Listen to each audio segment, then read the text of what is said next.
Welcome everybody to the Secret Comics Presents Indiegogo.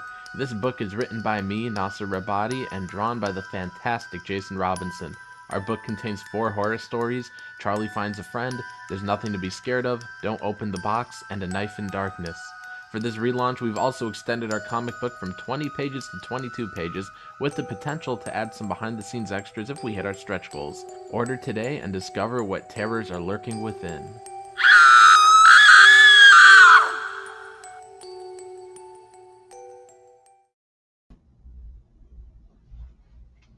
Hello everybody, this is Jason Robinson, illustration by design, and art slave to Nasser Rabadi, working on this comic book, Secret Comics Presents.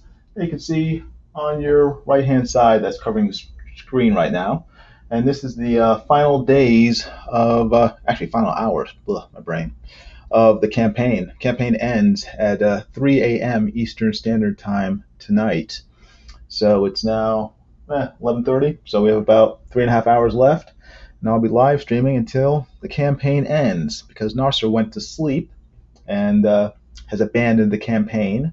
Surprise, surprise.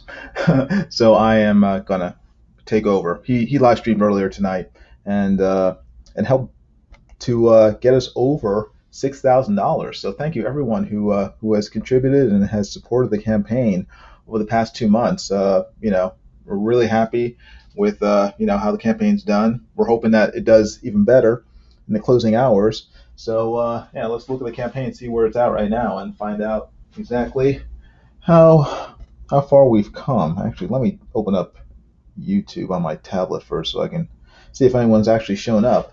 But while I'm waiting for that to warm up, I will share the screen and see how the campaign's going. Right now, it's at $6,202. So we have how many? 225 backers. So I don't think that's changed in the last 2 seconds. But let's just refresh it, see where it's at. Yeah, same place it was about 5 minutes ago. So $6,202 with 225 backers, which is awesome. But I would love to get that higher. I guess ideally, we get over 6,500, maybe even $7,000 in the next 3.5 hours. But we'll see what we can do. Hopefully, we'll do better than we are right now. So by the time the campaign closes at 3 a.m., we will be higher than we are right now. But let's see what's going on with my tablet. There we go. See who's here. Hey, we're live. Let me click on that. See if anyone's showing up.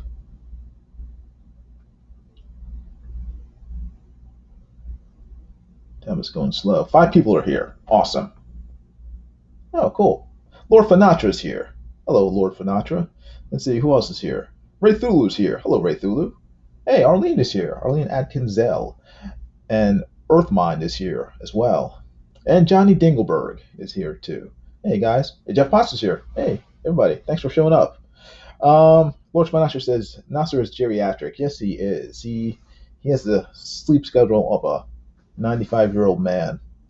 Lord Fanatra says, I like Jason. He never yelled at me like Tom does. I'm not sure who Tom is. Oh, is Tom? He's the one. Oh, okay, I got you. He's the guy who yelled at Mecha Random. Yeah, I only yell at Nasser. So let's see. Pay Jason says Johnny Dingleberg. Yes. Hashtag Pay Jason. Arlene says most of us supported just for Jason. Just saying. That's fine. That's the only reason I'm backing the book, for Jason. Lord Fanash says actually Jason's book that I backed. That's cool. Who cares about Nasser? Yeah, who cares about Nasser? Now, actually, Nasser, one thing you can say about Nasser, he fulfills his campaigns, and they come out on time, on schedule, and you're always guaranteed to get the book that you back. That's why I decided to work with Nasser on the book, because he's very dependable in that sense, and I had no worries about getting money, working on a book and for the book actually coming out on time, which is important to me, and important to me as a creator, and mainly important to me as a backer of crowdfunded books. If I back a book, I want to get it when I'm told that I will get it, as I'm told I'm going to get it. So, and Nasser always delivers, so I had no worries. Marsupial Gamer says, "Where's my zombie book spawn, man?" Well, as you can see here on the campaign, let's see here. You scroll down. Estimated shipping is in October of 2021. So that's when you can expect to get the book. We're hoping that we might be able to get it to you guys even sooner than that. But that is the schedule for the book, October 2021. So yeah, I would I would not count on it before then, so that when we do deliver it before then, it'll be a happy surprise for everybody. But yeah, we're gonna get to you at the latest in October 2021. So that's when it's scheduled.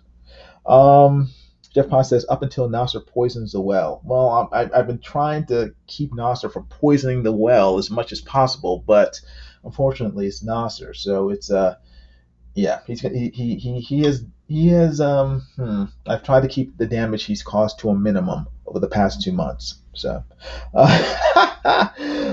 Comic Legend says, will this comic ever be available to purchase at Walmart? I guarantee you that this book, if it ever ends up at Walmart, it will end up at Walmart well after the people who backed the book got the book. So Walmart can expect to get this book maybe sometime around 2025.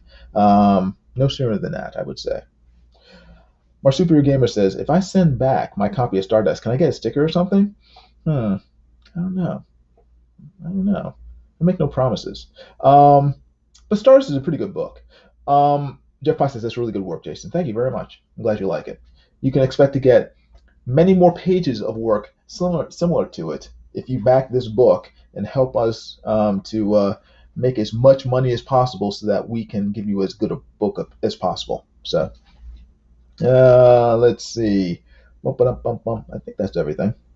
I'm trying to think if I missed anything. Nasser changed since he started dating Sorbage. I like to think that Sorbage has sort of smoothed some of Nasser's edges, his sharp edges, but I don't know. There's a lot of work to be done on Nasser. Will you work with Nasser in the future? Asks Lord Finasher. Yeah, I'd be happy to work with Nasser in the future. I mean, my main issue isn't Nasser, it's me. I am I don't want to say I'm a slow artist, but I'm not. I mean, I've learned that I have a lot of work to do with my speed when it comes to drawing comic books, and I mean I know that going into working with Nasser, I knew that. So I knew that October we'll definitely have the book to you guys. So I didn't want to make any promises like we'll have it to you next month, because we won't. I'm still drawing the book, and then once the book's finished, then I still have to finish lettering it and laying it out and everything and getting it ready for the printer. So that'll probably be done. I'm guessing all that stuff will be done in July, and then hopefully, fingers crossed, we'll be able to get it to you guys by August, September. So that is the schedule. And plus, this is sort of work I do on the side. I mean, my main job is, I'm still an artist. It's my main job, but I do work for ad agencies and stuff. So drawing a comic book in with all the other stuff that I kind of do is I have to work on my time management so I can get everything done on time. So, but yeah, I'd be happy to work with Nasser in the future. But I mean, again, I'd have to plan it out in my head ahead of time, so I make sure that I do the work and the finished product gets to you guys, whoever supports it, within a reasonable amount of time. So that's me. That's not Nasser. Let's see. Marsupial Gamer says, Stardust was the first CG book I ever received. Yes, it was. He was very good with that. In spite of that, I'm still a CG supporter for some reason. I'm not so much a CG supporter as I am a good comic supporter. So I don't care if the book is CG or not.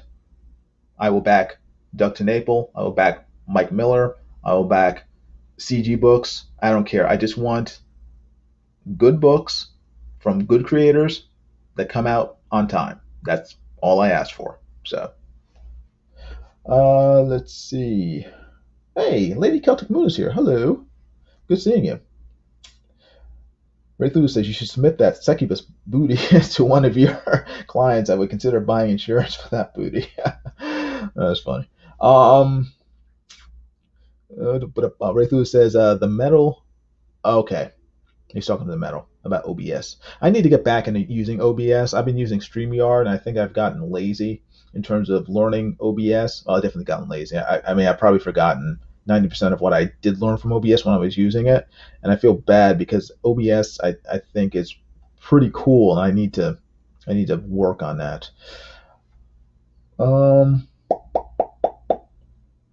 Marcelo Gamer says, yeah, this stream seems fine. Oh, it does, surprisingly.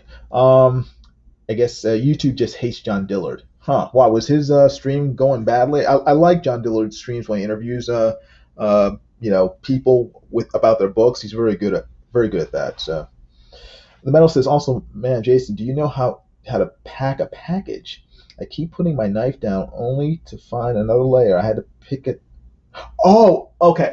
Okay, I'm sorry. I was trying to understand what you were saying. I sent the metal a drawing that he had won for in a sort of a giveaway once I hit 700 subscribers for this channel. If you haven't already subscribed, do so now. Hit the subscribe button and make sure you hit the bell for notifications of future videos. I keep forgetting to tell people that, but anyway, when I hit 700 subscribers a few months ago, the metal won a free drawing from me, and I sent it to him. I guess last week. Yeah, it was last week. And he's talking about the package that I sent it in. And he says that I know how to pack a package. He says, I kept putting my knife down only to find another layer. I had to pick it back up for inside. It was like an onion, completely undamaged. Well, that's the whole point. When I send someone something, whether it's a comic book or some original art, I don't want, again, because I get stuff from people. I get comic books and original art from people sometimes. I don't want to get the package and have it all beaten up, and then inside the artwork or whatever I bought is also ruined. So usually when I send, especially art, I'll put it between cardboard, then I'll put the cardboard in a plastic bag, seal that, put that plastic bag inside like a UPS, like a priority letter envelope, which is waterproof, and I seal that up, and I wrap it up with tape, and I put that inside of another envelope and seal that up, and then close it up with tape, and I write your name on it, and I send it. So yeah, fingers crossed it gets to you undamaged. Wolfram actually likes OBS. And Ray Blue says several people have had problems streaming over the past few hours. That might be due to their location, the internet. I don't know. I mean, I have problems streaming usually because of my internet's going wonky. So I know that Diller's on the West Coast. I don't know if just his internet is sort of sketchy right now or not. I'm not sure. So Arlene says, John's and my doctor streams ended very suddenly with an error message. Maybe YouTube needs a nap. Yeah, YouTube definitely needs a nap and to be given a timeout. It's a pain in the butt sometimes. But anyway, oh man, 10 people are watching. Wow. Thank you very much. I really appreciate you guys hanging out with me. And in these final hours for Secret Comics Presents, right now it is, let's see, it's quarter to midnight where I am on the East Coast. So we have a little over 3 hours left. So for those 3 hours, I'm just gonna draw, listen to some music. If you guys have any questions, let me know. I don't know. Maybe I'll send a link out to some people if anyone wants to come in. And guys, mods, if you would, please post the link to the campaign at regular intervals. in the chat so that people can click it and back the book if they haven't already, or if they already have, they can back it again or at a higher tier. That'd be even awesomer. More awesome, awesomer, more awesome. Yeah, those. But yeah, if you haven't already, please back the book. We have well, I'll just show you right here. Uh, we got the feature tier here. You get 2 comics, 1 of each cover. $55 plus your name was on the thank you page because we want to thank you for doing that. You get the digital tier where you get a digital copy of the comic book for only $8. Below that, you have the Rot Body Zombie variant cover, which is the cover with my drawing of Nasser, the author, drawn as a zombie. That's a variant cover. That's only $10, and that is right here. That's this cover right here. Only $10. You get this comic book. You can get the standard cover, this one, for also only $10. Or you can get both comics for $18. Or you can get both covers for $25, but with free shipping. So there are a number of tiers. Oh, and here we have a very cool, awesome, actually. That right there, that's the trading card created by Billy Baxco, and he very kindly did that drawing of Zombie Nasser for the trading card that comes with the comic book. So there are plenty of tiers available.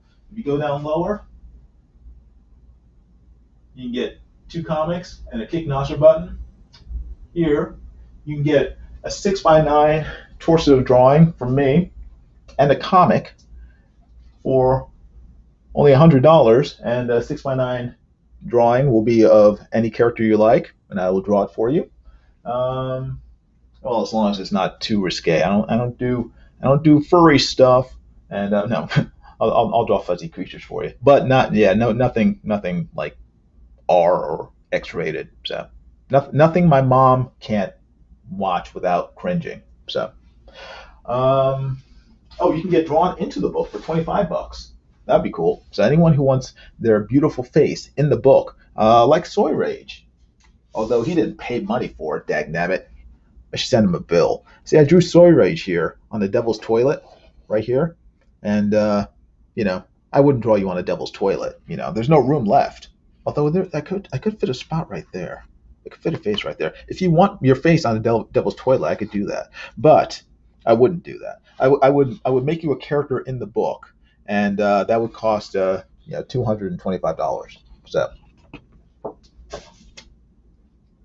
Giant Dingleberg says no furries. Oh, and you can buy an original page from the book, like this one.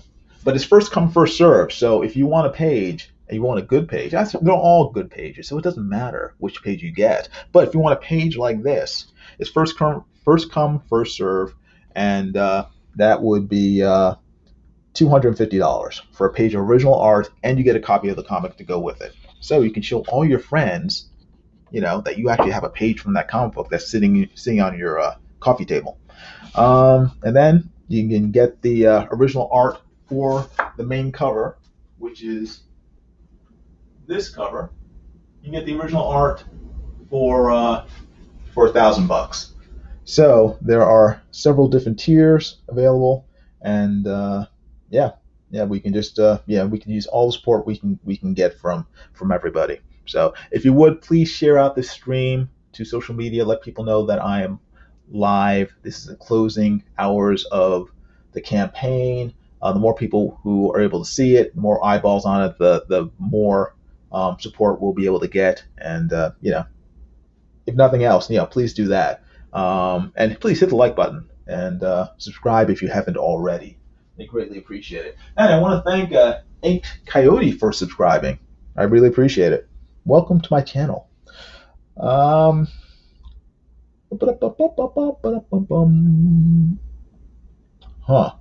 Jeff Pasta says, started having problems with YouTube right around when Microsoft dropped a new update on my PC. Hmm, interesting.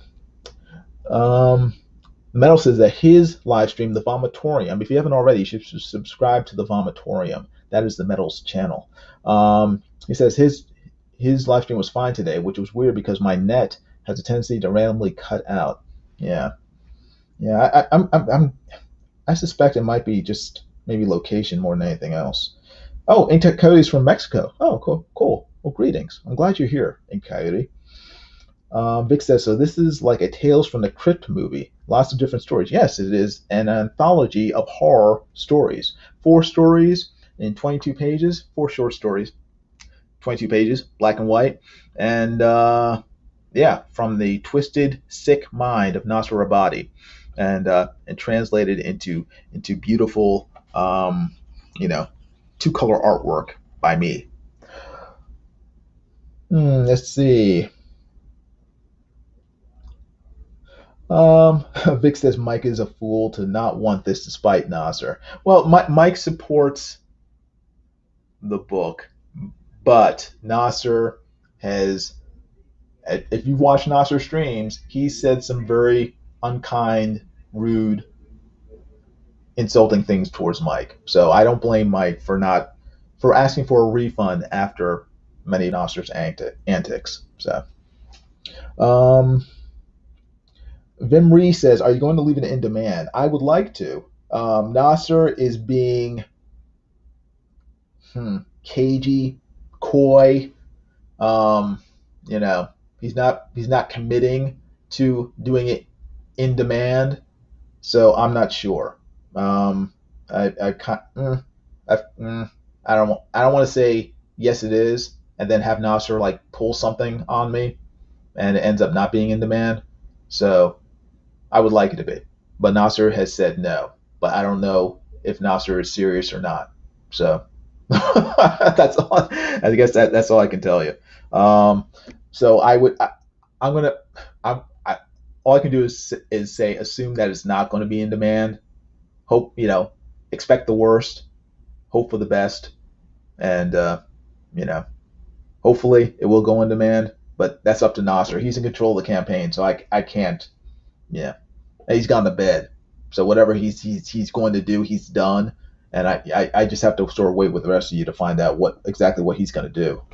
Um, oh, Lord Financial says I backed the book already. Oh, thank you very much. Get another copy. Get a different cover. Buy original page. Get some original art.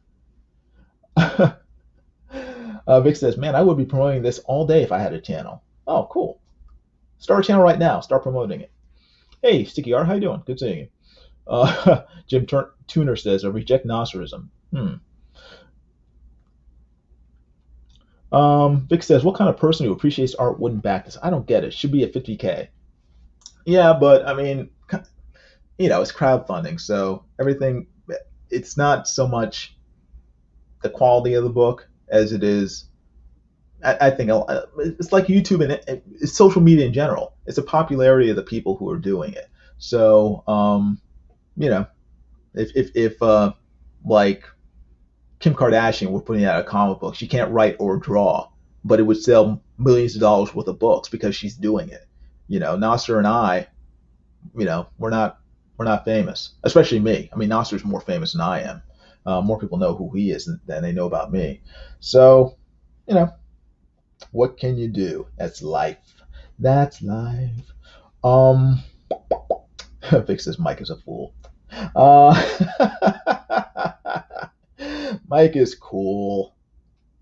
Vic says, I'm surprised you haven't been approached by other people looking to make a book. I have been, but I just don't have time. That's the thing. It's like I'm I have enough problems trying to get this stuff done for Nasser, in addition to my other work. So I can't take on other books. I mean, drawing a comic book again. I've I've learned this just from working on this and working on other things in the past. It's a lot of work, especially when you're penciling it, inking it, doing the lettering. If this is color, coloring it. When you're doing everything, it's a lot of work, which is why I can see why Marvel and DC traditionally has broken up the job between 4 or 5 different people, you know, a colorist, a penciler, an inker, a letterer, an editor, because it's a lot of work. In order to get that stuff out in a timely manner, you have to sort of make it into a um, conveyor belt type deal where, you know, draw a page, pass it on, ink a page, pass it on, letter a page, pass it on. So yeah, a lot of work involved. Nasser Bandit should be his last name. Why? He didn't steal anything. Actually, I mean, Nasser is he is. I'm trying to think. Out of all the crowdfunded books that I've backed, Nasser is easily in the top 5 creators that I trust the most, easily. Um, and he's probably the least experienced out of all of them. So, you know, I've never had, ever since Stardust, I haven't had one issue with how Nasser has fulfilled the campaign. You know, he delivers. So, um, Arlene says Nasser is infamous. Yes, he is. He is infamous. So, Jim Tuner says I started a rumor that he and Nasser are the team on the next Jawbreakers book. Nasser and who? Hmm. It would be interesting. I'd love to see Nasser like try to write for someone else's project. You know, stuff. You know, he does his own stuff, but I would love to see someone hire him to write for their character. I think that would be interesting. So yeah, hopefully sometime in the future. Um, the man says I'd have approached Jason to make a book, but I can't afford his quality at the time. He deserves the big bucks. Well, thanks. But you know, it's again for me right now. It's just a matter of time. I I I would love to be able to get to a point where I'm as fast as Mike S. Miller or um, Matthew Weldon. I mean, that's the sort of speed that I would love to have. But I think that just comes with time and practice. You just have to work at it. And I just have not done that. I start drawing and I get so involved in the enjoyment of drawing that time just sort of slips away, and it's not good for necessarily for commercial art to get that absorbed in what you're doing. So I gotta work on that. Jeff Ponce, it's not the quality of the book, but the quality of the marketing. That's very true. That's very true. I mean, if you have a beautifully drawn book, but you don't sell it well or market it well, it's not going to make that much money. You can have a really crappy looking book, but if you can market it well, if you're a good salesman, if you're able to, just hawk, the the hawk whatever you're selling, you're going to sell that book. So that's true. Bum, CKR says, yeah, true. Sometimes the mainstream big stuff has little skill or originality, but it's tough for artists that focus on skills to then promote too. Yeah, it's I think most artists tend to be introverts, so that we tend not to be that interested in sort of blowing our own horns or self promotion. I think that's probably the weakest part of artists in general. Some are very outgoing, like Ethan. He's extremely outgoing. Very charismatic personality, so he draws people in. Um, but I think most artists have a problem with that, so they tend to be a lot more shy. Oh, what did Lord from Asher says? It's hard work. It is hard work. Keep in mind, promoting is an art in itself. It is very much so. So, um, Elaine says, I back because of Jason. Whether or not I like the story remains to be seen. I think you'll like the story. But it is horror, so there are some horrific things that happen. I know I was drawing. I'm still well. One of the stories I'm drawing. I I'm drawing the what's in the story, and I feel bad for the when I think about it, it's like I still feel bad. It's like I'm like, oh man, I hope people don't hate me for what I'm drawing, but it's like it's a horror story, you know. So it's in the name, horror. It's not supposed to be happy-go-lucky stuff. So I apologize in advance for some of the not so pleasant things that you might see in this comic book. But hopefully, you will be horrified, which is, I guess, the goal of the whole thing. Um, Jim Tuner says Mike S. Miller is not fast. Um, he's pretty freaking fast. I mean, he did I think he did like 12 pages for that. What was it? Bit Boy.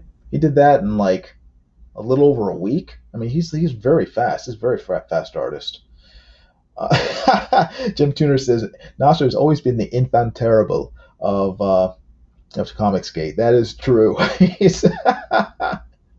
If Nasser were a horror movie monster, he would be Chucky or a ventriloquist dummy. One of the two. Something, he'd be like those dolls that you wake up in the middle of the night and is staring at you from the corner in the dark. That would be Nasser. And then he'd jump up with like a butcher's knife and come running at you really fast. Let's see. Jim Tuner says Nasser should be here. Yes, he should be, but he's asleep. So what can you do? Fly Fox Pro says, is this the final countdown? Yes, it is. It is the final countdown. And I better get started, actually. Start with drawing. Let me rearrange some things on the computer. Trying to think.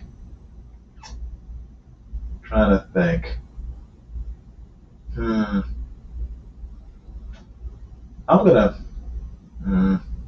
I don't know if it'll work, though. I want to send a link out to a couple of people, but I don't know if they're up. I'll send a link out to them. If they're up, we'll see what happens. I'm already starting to regret this. Hold on.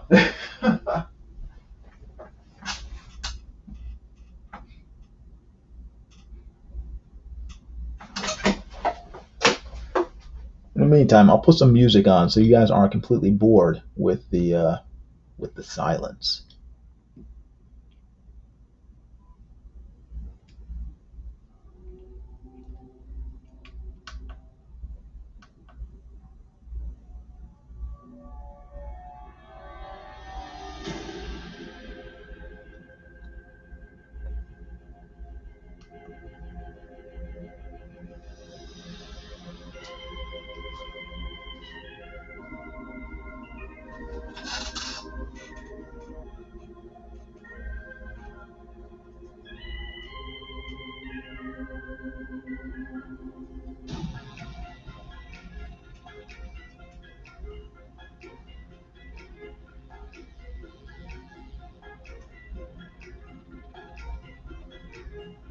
What do you got there, dear? Oh, just some stuff for a Halloween party at school. I'm a treasure. Oh, I didn't know you had a Halloween party at school. Well, we're just gonna dress up and play some games. Oh, that sounds like fun. School party's always nice. You bet. We get out of study. Yeah, Halloween's a lot of fun this year. Don't you like Halloween fun?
off the evening with a little dancing. Dance? I hope they don't pull that stuff at our party. What do you worry about? You can't dance anyway. You can, I suppose.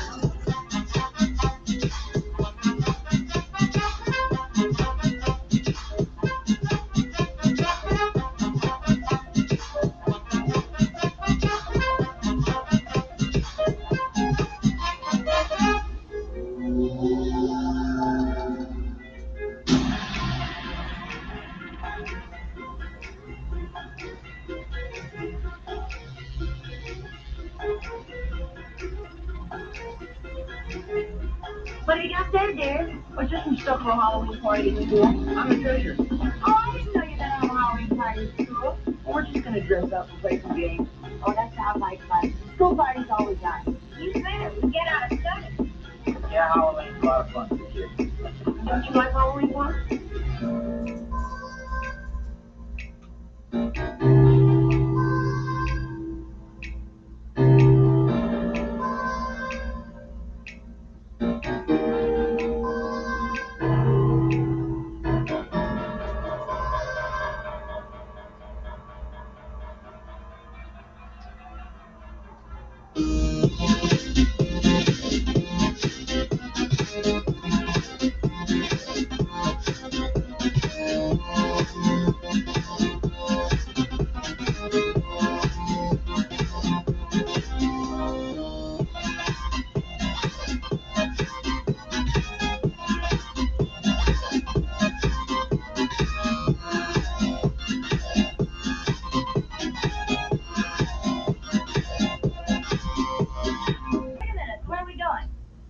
To the party.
Okay, sorry about that. You're probably more entertained by the music. I apologize. Jeff Potts is leaving. Oh no! Bye, Jeff Potts. I'm sorry.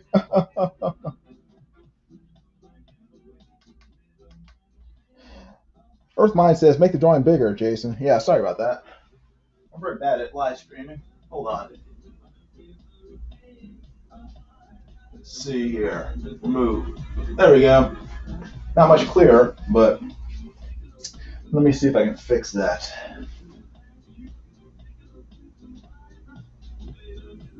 Nah, that's not better. Let me see.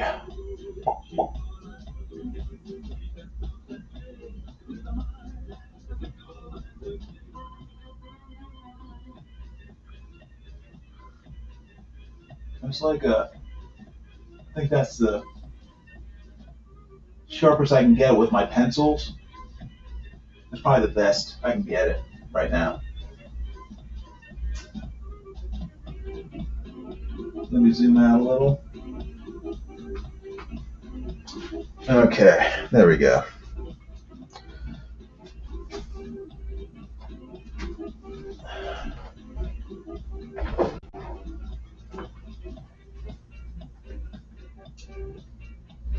All right.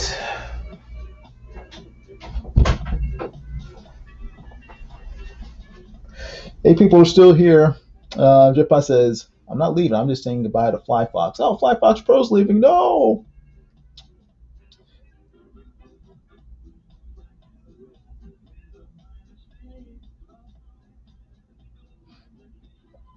Okay, bye, Fly Fox. Jippa says, I'm actually doing a Charleston right now poorly. Oh, good.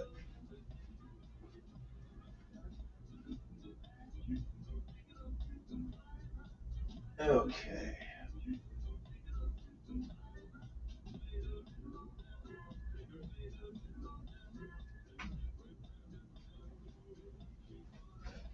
All right. Oops. Okay, I'm gonna start drawing and see if I can get a little more of this done without screwing it up.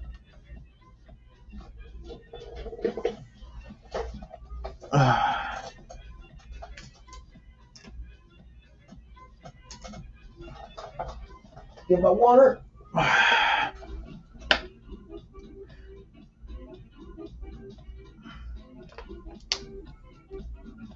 Earthmy says, "Man, I am happy I backed the art page tier, even if I don't get Soy's face." Hey, well, thank you very much for backing it, Earthmine. I appreciate it. Yeah, like I said, it's first come first serve, so it just depends on on what the first three people choose. I mean, if they don't choose that page, then you can easily get it. What we'll probably do is once all the pages are drawn, completed, then we'll send them small images of each page, and then they can just pick whichever one they want. And again, first come first serve. First person who bought one gets first pick, and then so on and so forth. So if you would like to get a really cool page like this one, which I'm still working on, or that one with the devil on his throne, or any of the other ones, please back Secret Comics Presents at the $250 level, and the original art level, and you will get a copy of the book, and you also get one of these original art pages that I'm drawing for you guys right now. So Earthmine says they all look killer so far. Ha ha, pardon the pun, for a horror comic. Yes, they will all be killer pages. All of them.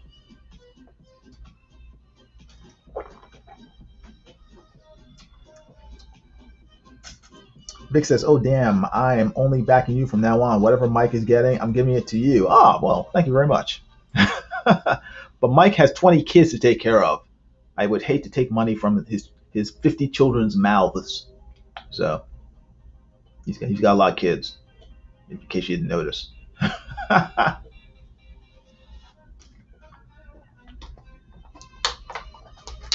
All right.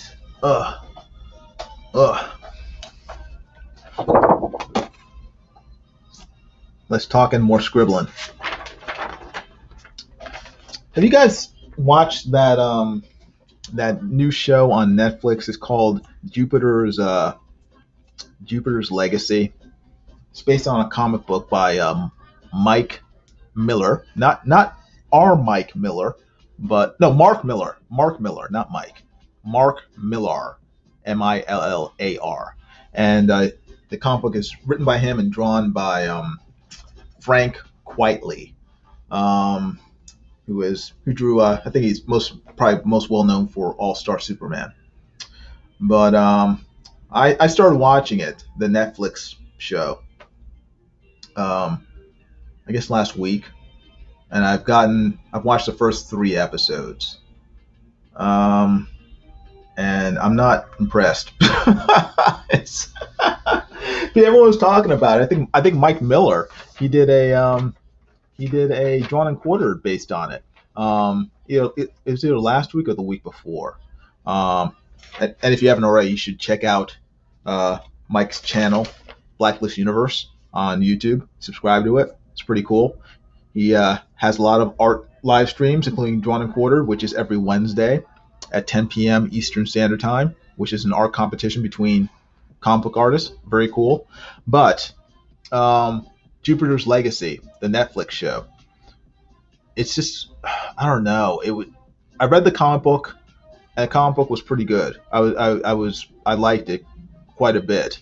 And I started watching the Netflix show, and it's just, I mean, they change quite a bit from, well, it's about 50% the same as a comic book. Okay, same basic plot, roughly.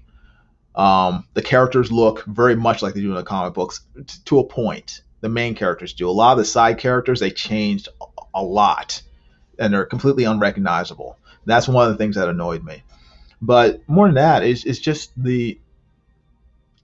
just looks very cheaply done, and that's what shocked me, because it's a Netflix show, so I expected. I mean, I've seen a lot of Netflix shows, and they were really well done. I mean, some of them look like, pretty much,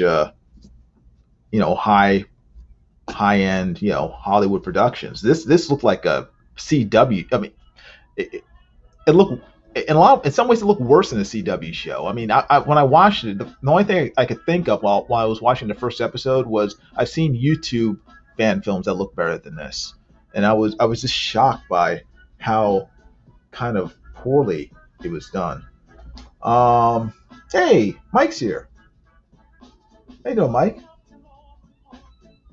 Oh,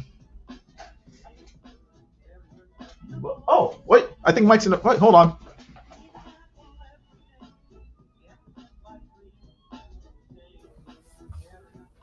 Hey, Mike. Can you hear me? You send me an invite, You hear me? and then you just leave me in the back. Sorry about that. I'm glad you said dude. Otherwise, I wouldn't have never known you were there. How you doing? Yeah. I'm all right. How about you? I'm doing well, thanks. I'm just trying to promote the book one last time before the campaign ends. But I was assured that you don't do any promotion. I'm sorry?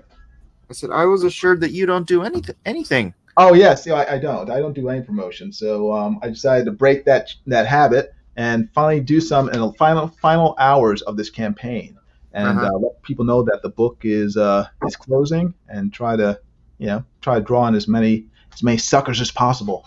Nice. Before you run off with the money, don't deliver a book. Huh? What? What'd you say?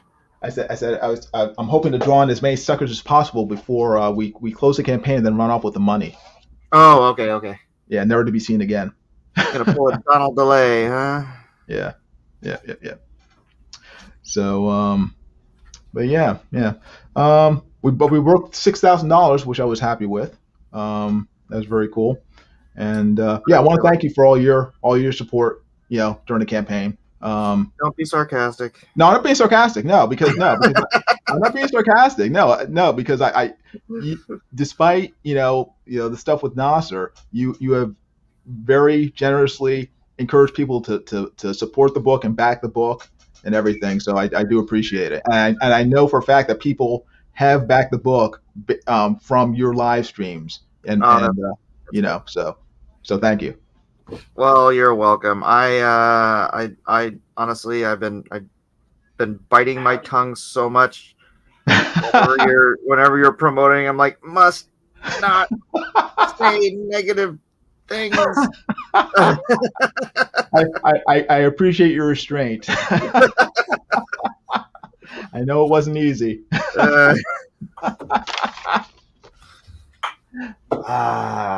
Good stuff. Yeah.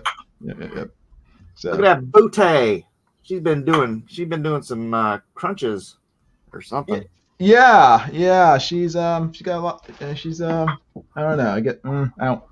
Doing that Brazilian workout, whatever that. Yeah, I'm trying to think of how to respond without sounding too crude. So I'll probably bite my tongue. Like a lecherous old man. Still young. No. If I'm old, you're old. Oh, no. As I'm saying, I'm still young. Oh. The lies. I'm only a half century old, Mike. I got another good 60 years left under my belt. Oh yeah. Yeah, That's hopefully. right. God gave us 120, right? Yeah, we yeah. can I'm hoping to reach that. I'm Yeah. gonna try not to slip in any showers or anything till then. Yeah. Well, good luck with that. Yeah, I know. Fingers crossed. We'll see. So how's BitBoy doing? Good. I'm working on page 5 as we speak, and my daughter is behind me now. Oh, good. Cool. Finally, the real artist is showing up. How did he like it, Eden? He liked it a lot. Yeah. It's the best birthday present he's worked on. Aw. He said he's gonna hang it up Did when he- he gets in office. Did he give you a big hug? That's what he wants. Aw. So is this issue 2 you're working on for BitBoy? Yeah. Okay. Yes, sir. Is this what was it, 24-page book or what? 22. 22? Okay. Yeah. Very cool. 22 pages. So. I'm definitely looking forward to backing it whenever it's available. So. Well, again, it's not going to be a. Right now, it's going to be NFT, but yeah. Whenever you guys decide to. When we go to print, we will go to print at some point. Cool. Hold on. What? And Amber said. So with the, I have a lot of questions, a few questions, let's say. With an NFT back book, okay, how many people can gain access to it? I honestly don't know what the parameters are going to be. Okay. I'm just doing the art. I'm not part of the marketing team. I'm not part of the figuring out the NFT stuff team. Okay. So that's Justin over at BitBoy Crypto. He's dealing with all that. Stuff. So is it my job is to create the world's greatest comic book? Okay, we're gonna hold you to that, dude. I'm telling you, man, you are gonna freaking. Well, I walked you through Lone Star, right? Yeah. Right. Yeah. I put as much. I don't even know how to say it. If you like my storytelling and you like my writing and whatnot, then and you like my art, this is going to be as good as Lone Star, man. Okay. Cool. Then I'm definitely looking forward to it. So, yeah. How many issues is it going to be total? Do you know? Don't know. I mean, his kind of dream is to just make a comic book company. Really? Keep, pump out an entire universe of stuff. So we're really hoping that it becomes viable, that we can do that. And if that's the case, then yeah, I'd be stoked to be the Stan Lee of another or whatever. I'd love to start another friggin' universe, dude. It gets my creative juices flowing so hardcore. It's just yeah. Well, I know a lot of people are looking forward to the stuff that you are creating with with your universe. So yeah, hopefully he will leave you enough time to do that as well. Yeah, I mean, we'll see. I mean, I do before I launch another campaign of my own. I do want to see if I can build up a fan base with this and the Shadowversity stuff, and kind of cement a larger fan base to come back and back my next Blacklist Universe project. Yeah. Any idea when the Shadowversity stuff will be coming out or launching? I don't know. I think it's just about having to schedule a meeting with the printer so that he can cross all his T's and dot all his I's before he launches. But he wanted me in on that phone call or in on that meeting, and Right. I just basically started staying at home again. So hopefully we can schedule that pretty soon. Okay. Cool. Hopefully. Yeah. You got a lot of projects that people are eager to buy, but they all seem to be in limbo. Well, like, patience. take my money. Y'all just need to learn to be patient. You stop taking on all these cool projects and dangling them in front of us, and then like, look, it's not ready yet. Well, the nice thing about Shadow of the Conqueror is it's done. Yeah, I know. So, that's what's frustrating. Campaign finished, fulfilled. Bam. Yes. Open the campaign so we can get it. Yeah, because I never read the books, but just based on your drawings, it's made me interested in the story. Right on. So that's why, I mean, I'm much more into fantasy than sci-fi. But I sort of need the draw of, pardon the pun, the draw of your artwork is what makes me interested in the story. Let me share this out to my peeps. Everybody like and share. Yeah, if you would, please subscribe and like and share. Jiminy's. If you haven't already, please subscribe to Blacklist Universe, which is Mike's channel. As I said before, it is a very cool channel. It talks about everything from art, illustration, to comic books and popular culture and Bitcoin, cryptocurrency. So you get a very, very wide variety of topics when you go to Mike's Blacklist Universe channel. So make sure to subscribe. I need to figure out, man. I need to tailor down and figure. I don't know. Why? I was just contemplating this today on cross examinations. Because you can't. YouTube doesn't promote channels that are all over the place. Right. You have to kind of commit to a bit. And so what should I do on Blacklist Universe? Do I want to commit to actually producing videos that will actually reach, be promotable by YouTube? Because live streams generally are not the way to go. Yeah. But as I mentioned before, I mean, why wouldn't you create a channel just dedicated to cryptocurrency? Because then I'd have to dedicate a channel to cryptocurrency, and that's just too much. I don't want to do another channel. Honestly, dude, I don't have the bandwidth. I just want to draw comics. I just want to make comic books. And, okay. So just focus on that. And then every once in a while, mention the other stuff. Yeah, that's fine for live streams. But if I'm gonna make content, I have to focus that content on something. Did you see the post I did about Dave Finch's channel? No, I didn't. Bro, he's been just doing he does tutorial videos. Oh right, yes, yeah. Cool. Yeah. He's up because a year ago he only had 11,000 subs. Right. Yes. And now after 11 months of steady weekly streaming and then still doing those tutorial videos, I guess. Yep. He's up to 145,000 subscriptions. Yeah. No, he's jumped a huge amount. I mean, like I said when I checked last night, he had only 11,000 subs a year ago. Yeah, that was you that looked it up. Yeah. So, dude, that's the proof in the pudding right there that it can be done. Oh yeah, no, definitely. Without all the stupid drama bullcrap surrounding certain. Yeah.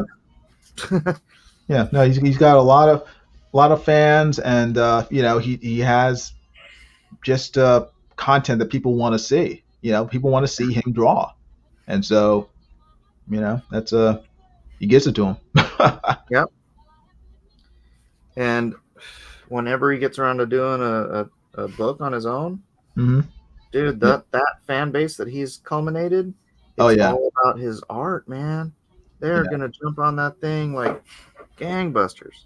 yeah. He still works for DC, right?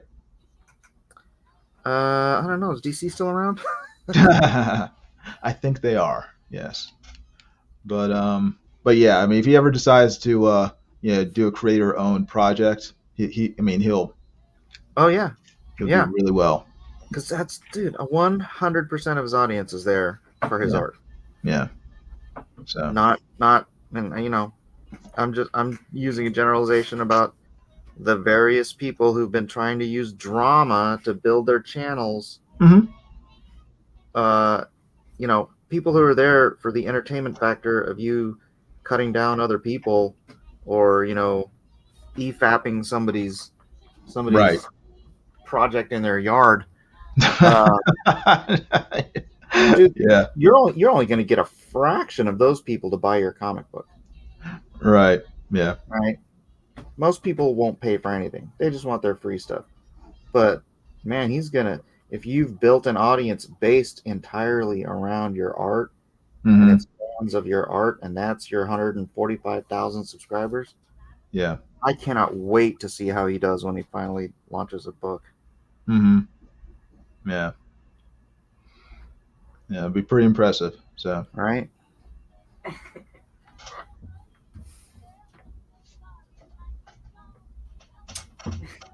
Raythu says, your problem is you're worried about appeasing the algorithm, but you can't really commit to what it requires. Stop worrying about it. That's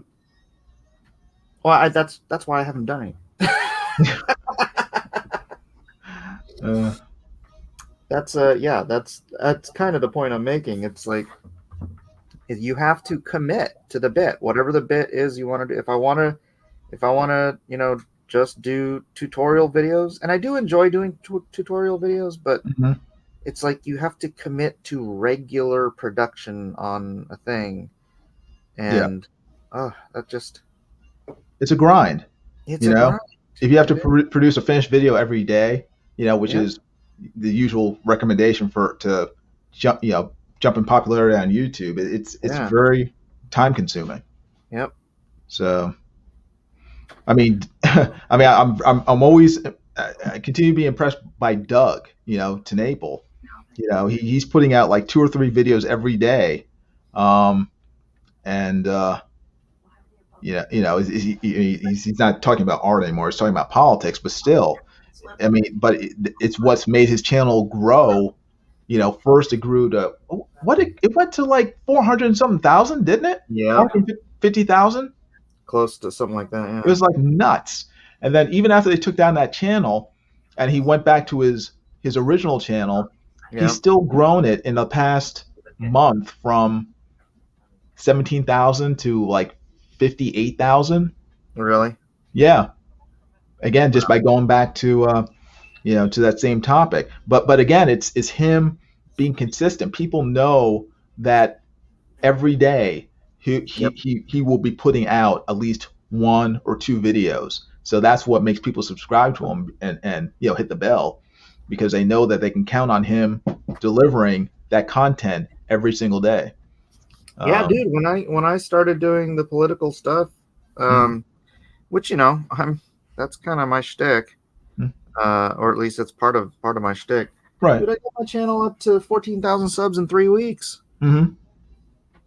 And that was from 250 to 14,000 in 3 weeks. Yeah. And then YouTube actually. Yeah. And I'm just like, you know what, man, I just don't want to deal with it again. I don't want to put the effort into something just to have YouTube freaking take it away from me. Yeah. Yeah. But again, it's not. I don't think it's even so much the content as it is just the consistency, because with David Finch, it's just art. But again, he's consistent about it. He does it every Monday. His live stream. People know what time it's going to be, and that's how long it's going to be approximately. And then he does those regular instructional videos, and people like consistency. They like knowing when something's going to be showing up. So Yeah. I know it's not rocket science. It's funny people do say that about me. It's like you don't know what to do. I'm like, I do know what to do. it's just I haven't committed to doing it. That's just it's a headache.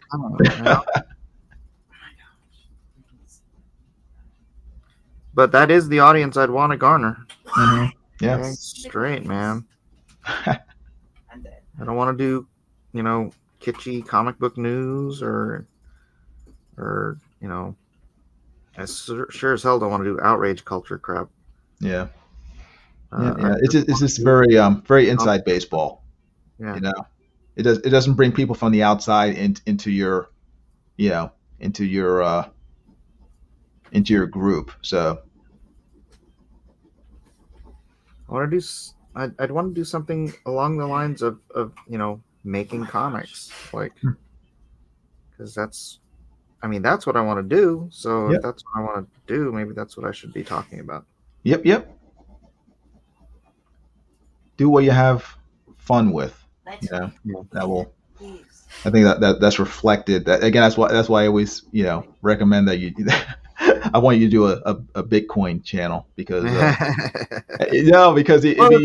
it's so obvious that you're really enthusiastic about it. It's just like I am, but there's just so many people who are far more I know, but informed about it than I am that I'd feel like a bit of a. But the thing is that comic book people probably don't watch those channels, but they would watch yours because no, seriously, I don't watch channels about cryptocurrency, but I like listening to you because you're into it. You're into comic books and art, and you're into cryptocurrency, and so through that you attract other nerds like me who have no knowledge of it, may have no interest in it, but will be drawn in because of your enthusiasm for it. So I don't know. I continue to encourage you to do so. Whether you do or not, that's up to you. But if you do it, I would subscribe and I would watch, and hopefully I would learn. You know what? That's the problem is that if I had done it 6 months ago, I could have carved myself out a niche. But now that space, because dude, like 6 months ago, everybody with the crypto channel, their channels just started blowing up. Like everybody was getting like 100,000 subs, like because of how hot crypto was. But now it's like that's still hot, Mike. Man, it's still hot. I'm telling you. Yeah, but it's congested. Yeah, but that I don't think that matters. I think that especially with I guess the last week or so, as it quote unquote becomes more affordable. More people are going to want to jump in. So I don't know. Those are just my thoughts. As someone who knows nothing about cryptocurrency, those are my thoughts. Take them for what they are. Well, thank you for your ignorant thoughts. Yeah, no problem. I give them a lot. If you subscribe to my channel, I give you a lot of ignorant thoughts. So Eric and Boyd is calling us nerds. Oh, that's okay. He's finally catching up. He's finally realizing what everyone's known for the last 50 years about me. 50 years, wow! So you were a nerd out of the womb. I was, seriously. I'm trying to think. When I think when I first started reading comic books, I think I started. Yes, it's probably when I was. Well, first time I can remember is when I was 4. Yeah. So I am a long-time nerd. Wait, what was the first comic you can remember? Well, first comic I can remember it's either Shazam #1 or Detective Comics number 443. I can't remember which one it is because it was around the same time I was about 4, and that was the first time I'd actually bought a comic on my own. It was at a store, and my mom gave me money to buy a comic book, and I can't remember if it was Shazam #1 or Detective 443 because as an adult it's like I didn't know what they were, but I remember the covers. So I've bought those issues since then because just because I still had fond memories of them, years later. I read both comics into dust, when I was a kid. So, but it was the Detective Comics one was from Walt Simonson and Archie Goodwin's Manhunter series with Batman. And the one thing I always remembered, even when I was a kid, was the Walt Simonson pinups on the inside of that book of Batman, full page pinups of Batman and the Manhunter, and they were so cool, and I never forgot them. And then as I got older, I started looking them up, and it's like, oh yeah, that's the issue. I gotta get that, so I bought it. But yeah, after that, I was pretty. What year was that? 74, 75 maybe. I didn't get into comics until about the third grade. Third grade, really? Okay, cool. Yeah, so I don't know, it was like 78. No, 79, 80, something like that. Okay, wow. Is that right? Late bloomer. Oh, my mom put me into kindergarten at 4 years old. So first grade, 5, and then 6, 7, 8, second, or fourth grade. Okay. No. Wow. No, I was in third grade when I started. So okay, very cool. 73, so 70, 75, 76, 77, 78. Yeah, but my parents would buy me 79. It was 79. It was 79. 79. Okay, cool. Yeah. No, my parents would buy me comic books like for my birthday and every Christmas and stuff. And then, I was hooked on the Batman TV series with Adam West. I always watched like Wonder Woman. I used to watch it too, but boy, what a mess that show was. I said I used to watch it too when I was a kid, but looking back. Oh, it's still good, Mike. It's still good. Dude, it ruined Batman until the 80s. Okay, I forgive them. It was such a fun show. I mean, it's just, I don't know. You've heard me tell the story about the guy that owns basically the rights to Batman as a movie, right? No. Go ahead. All right. So this guy, I think he was buddies with Archie Goodwin or something like that. Somebody over the big muckety muck over at DC Comics. And after Batman 66, he went in and nobody wanted Batman. Nobody wanted to have anything to do with Batman because of that TV show. Really? And he went into the office and he's like, I want to, how much would it be to buy the rights to Batman to do the movies? And I think it was Archie Goodwin. He's like, you don't want anything to do with Batman. He's all, no one is ever going to touch this property again. Oh, stop. Come on. No, seriously. So he got it for I think in perpetuity or something like that for $5,000. Oh, wow. Man, that's awesome. I should have bought it. So he set out for the next, 2 decades trying to get the Dark Knight, the grim, scary Batman of the real original comics as to be made as, and then he hooked up with Tim Burton and they made that pitch, and that's what turned Batman back into $1 billion property. Yeah. But I mean, even despite the 66 Batman show, I mean, I remember watching the Batman Power Hour, on TV and stuff, and they weren't as campy as the TV series. So Batman was still, to the general public, I mean, he was still being put out there as a superhero who wasn't doing goofy things. I mean, they still. Did you watch the Super Friends? Oh, I did. That was good. I like Super Friends, but he wasn't doing the Bat-Tusi. He wasn't. I mean, that's what I'm saying. It was, I thought it was cool. All right. Seven is trying to give me crap about Bitcoin dropping. It's called a correction, Seven. Hey, I wouldn't Seven, start gloating if I were you. Yeah, when it goes down, that means you buy. So It's not a terrible thing. It's a good thing. It gives you more opportunity to. And I'm saying this again for someone who doesn't know much about. But I know about investing. Yeah. When it goes down, buy, and then it'll go up again, and then you'll be Although happy. I will tell you, if it drops below 39, I think that's like the 100-day moving average.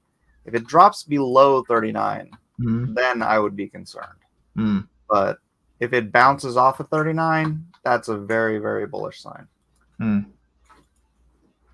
Yeah, I've definitely been thinking about investing over the past week or so. So I just have to. I don't know. I got to figure stuff out. Look, man, people are deathly afraid right now. That is when you buy. I know. I don't know. I gotta.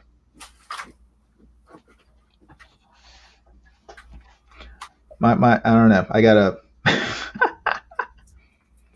I will have to discuss things with my missus before doing anything. With the beloved Mrs. Robinson. Yes. Jesus loves you more than you will know. Do you ever sing that to her? No. People have sung it to me various times throughout my life, though. So I know, but it's Mrs. Robinson, not you. yes, Wife. So, but they still like singing it. Just because my last name's Robinson. yeah, Jeff Cross asks, "Did Nasser ever pay you?" Nasser is paying me in spurts, so he's paid me a portion of for what I've done so far. So I'm not worried about Nasser paying me. Nasser is no Donald, so. And plus, if he doesn't pay me, I'll just send my sister up there. She'll take care of him. Do it. Yes. Do it now. Yeah, she's on deck. Don't worry. Just have to make one phone call. Yep. Yeah, it's time. Do it. She's got the sniper rifle at the ready. Actually, she's more personal. She likes baseball bats. Oh, nice. Starts from the bottom up. Very nice. So pimp your book, man. How many people are here? You got 11 people watching. 11 people. Hey, everybody, buy my book. There you go. Bam. Let's see. All my mods are gone. I gotta make people mods. Yeah, you do. So that they can post links to the campaign. Exactly. Who will I curse with the mod? Jeff. Boom. There's one. Brad. Let's see. Hey, look who's here. A new mod.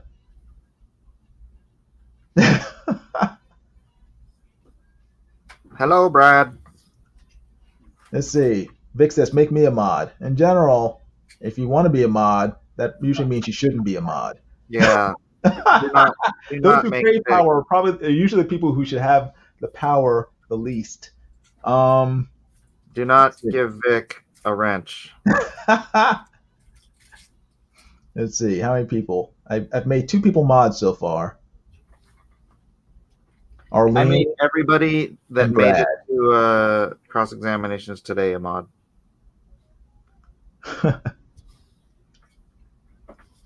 Vic says, I'm joining Nasser and going against you guys now. I'm sorry. Nasser Sorry, is Vic. against Jiminy? Has he been talking crap? I'm sorry. He's against you now? No, he's not against me. Vic's a good guy. No, Nasser. Oh, Nasser? He hasn't turned against me, no. Not yet. I'm sure he will eventually, but I'm getting a little irritated. I just saw it pop up on my screen that he's using me on his freaking thumbnails. Bye. he's using you what? He's using me on the thumbnails for his stupid stream. Ah, yes.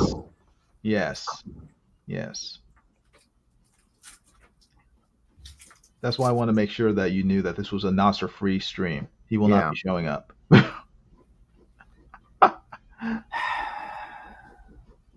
I keep telling him, it's like, don't do that stuff, but he doesn't listen. No, Nasser never listens to anyone. He does listen to some people, but Just the wrong people. Oh man, Nasser. Yeah.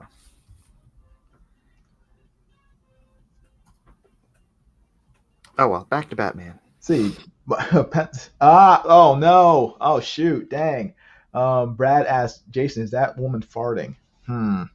Well, she is from hell, so. Yeah, you might want to. I know. Swish. Thanks, Brad. The swish coming out of her crack. Oh no. It does give the implication that she is passing gas. I'll have to.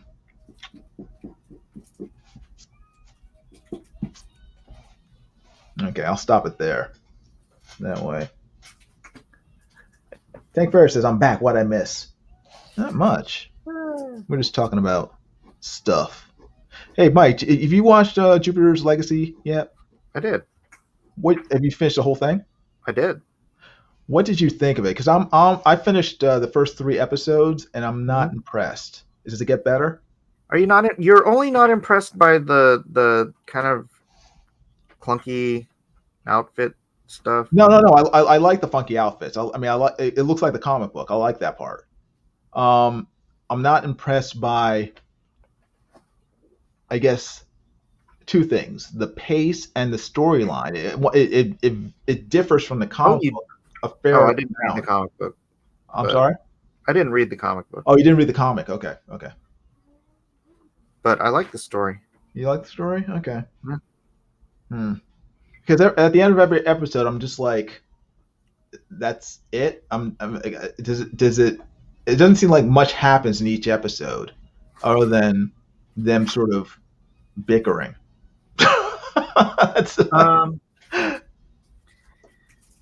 Gosh, I don't know. Maybe I've gotten used to the binging value of, or the binge viewing type of a way you watch stuff, where it's like it's just one continuous story. So you watch it all in one go.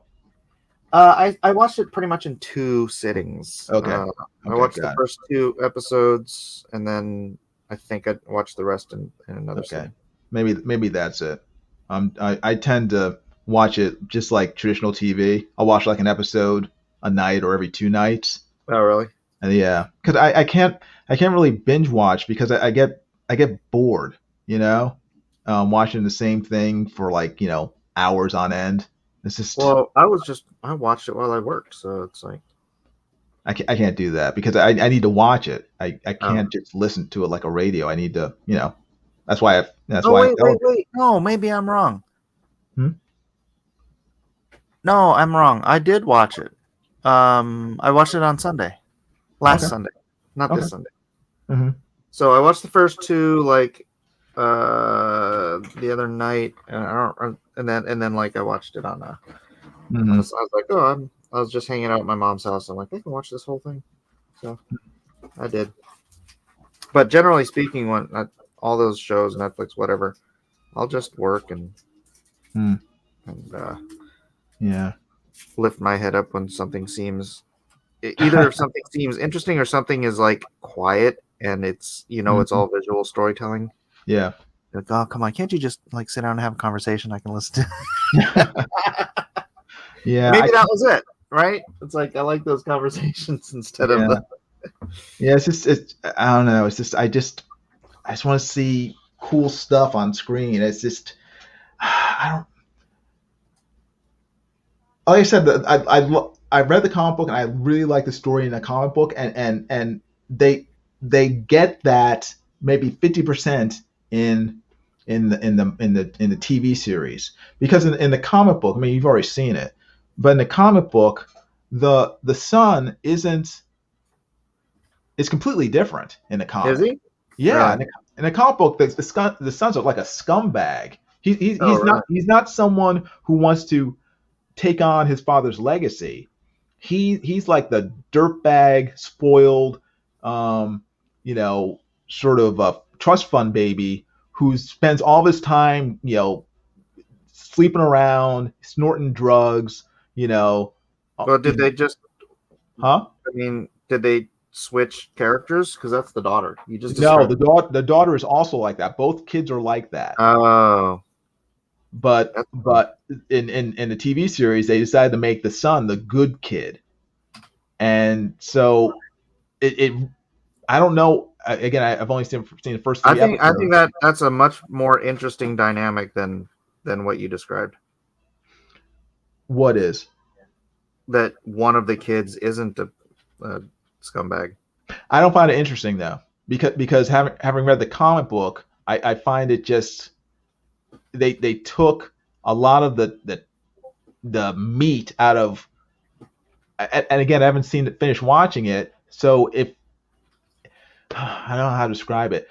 Him being a scumbag in a comic book really sets up what happens in the comic book very well, but changing him completely, I mean, changes how the story will go. I mean, I don't know. I mean, I guess it's good in the sense that I don't know what's going to happen. Yeah. You know, but Well, Mark Miller is in charge of Miller I World. know he is, but again, it's just like I'm not as entertained by the show as I was by the book. So I'm hoping that I hear you. it turns out okay. I wasn't as entertained by Game of Thrones, the show, as I was by the book either. By what show? Game of Thrones. Oh, Game of Thrones. Yeah. And neither was anyone who read the book. But they I mean, he hasn't finished the book, so I mean, they had to sort of make stuff up on their own, didn't they? Yeah, but they could have made stuff up that fit the characters they had already. Yeah. Oh wow. Yeah, it is what it is. Do you watch Invincible? Anybody in the back room, or is anyone else you're ignoring, or? Probably for the last hour. Hold on. No, I don't see anyone. All right. But thankfully, you piped up in the chat, so I knew you were there. Yeah. If you hadn't, I would have been completely oblivious. Well, you were talking about me anyways. So. Yeah. Was I saying bad stuff? Probably. I can't remember. Yeah. Horrible. Horrible. I had to come in and defend myself. Yeah. You watch Invincible? Blah. I haven't watched the whole thing yet. My daughter and I were watching it, and so we're kind of got to find time to watch the last few. I think we're like 3 or 4 episodes in. Okay. Yeah, watch it. It's good. That is a show that well, it's a cartoon, so maybe it's easier. I don't know. But they have remained true to the source material. Yeah. So it's very good. Very good. And hilarious. I mean, there's some. Have you seen the episode with I don't know what his name is. It's like he has like a robot head, like a computer for a head. No. Okay. Well, the episode is hilarious. I think you'll enjoy it. He said L8. Why could they, right? See, what time is it? It's 1:00. We got 2 hours left. Let's see what the campaign's doing. Dagnabbit. Goodness gracious.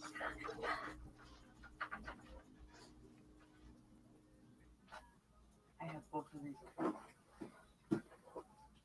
All right. We started the stream at 11:30, and it was 6202 with 225 backers. $6,202 with 225 backers. Let's see if anyone's backed the book in the last hour and a half. Drum roll.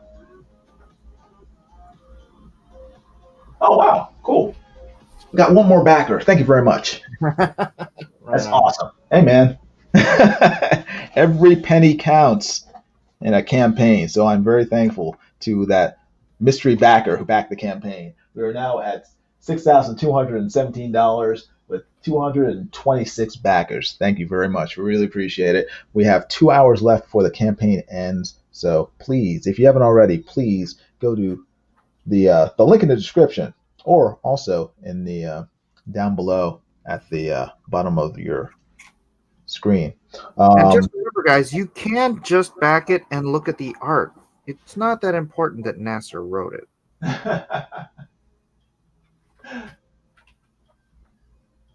Actually, hold on.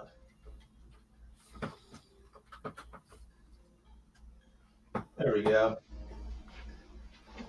Let's put a link at the bottom of your screen on the ticker. So make sure to go to secret-comics.com or click the link in the chat or in the description and go there. And please, please support the book. 2 hours left. The campaign ends at 3 a.m. and we can use all the support we can get. So, Ooh. Wow, broke down below 39 for like 6 minutes, 7 minutes. really? Wow. Yeah. It's getting into my territory where I can afford it. Come on, Bitcoin.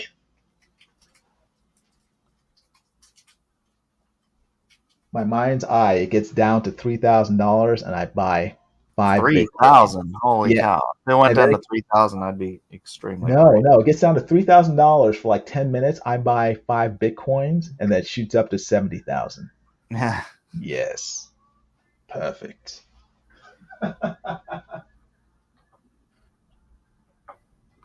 Let me watch this on the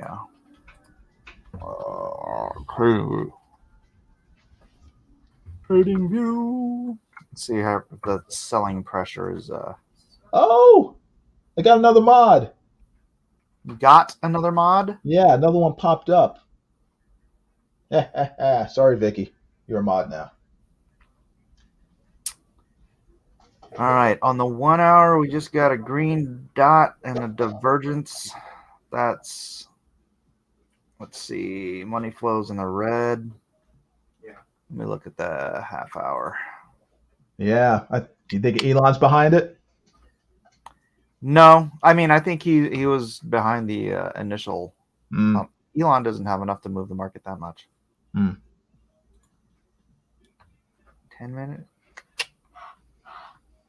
See how it looks on the 4 hour. Yeah. I'm just checking out the 10 hour, 12 hour. Wow, we're in the deep red on the 12 hour. Oh, we're still money flow still in the green on the daily candle. That's funny. Let me see. Can I do multiple days? See, this is why you should start a Bitcoin channel. But then I would be focused on this so much I couldn't get any work done. Well, you're doing it. You're working at. Yeah, on the 12 hour, we are deep in the red on the money flow. Same with the 10 hour, 4 hour, less so. The shorter the time frame, the more the shorter time frames tend to be predictive of the longer time frames. Tend to be, but not always. But on the hourly, yeah, it looks like it's a good time to buy on the hourly.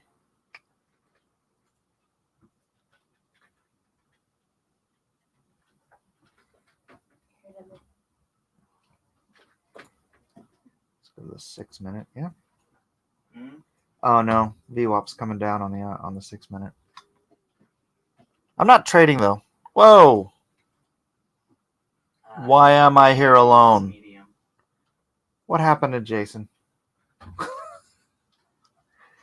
Dang you, Jason! All right, well, I'm here all by myself now, ladies and gentlemen. I don't know what happened to our friend Jason, No, but please do go back his book. I do talk plenty of crap about Nasser because of who Nasser is, but that doesn't mean you should not back the book that Jason is working on, even though sadly, yes, Nasser is responsible for writing it. Yes, Seven has a Seven and I do have a bet. 1 ounce of gold on the price of Bitcoin by December. What's December what? 1 ounce of gold. Technical difficulties, stupid interwebs. Facebook has been having, or YouTube has been having some tremendous technical difficulties today. And my camera is never focused on me. Is it focused on my mic? Is that the problem?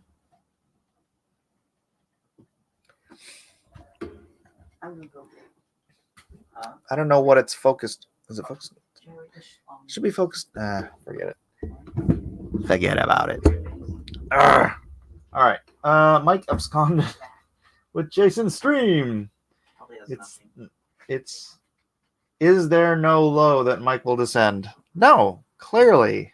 No, I have stolen this stream. I am now in absolute control, except for the fact that I cannot control anything related to the stream.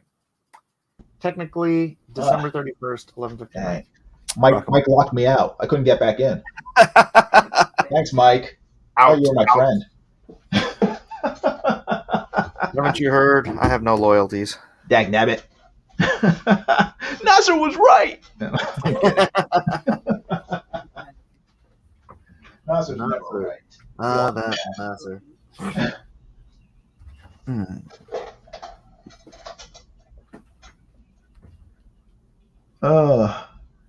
Seven says if it goes below 4,000, I might have to forgive your debt.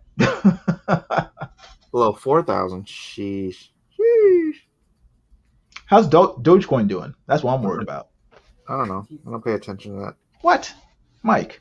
What? You're my Dogecoin guru. No, I'm not.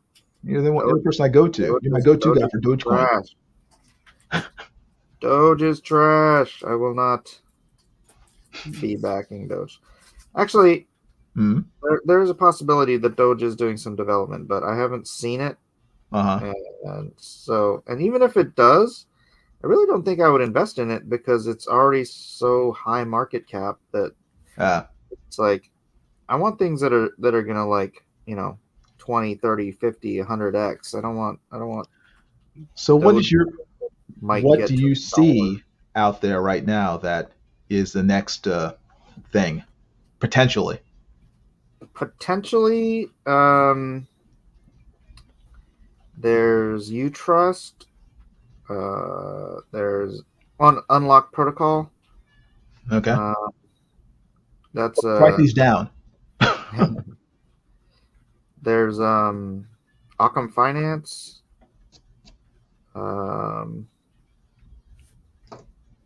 What's that one? Refinable.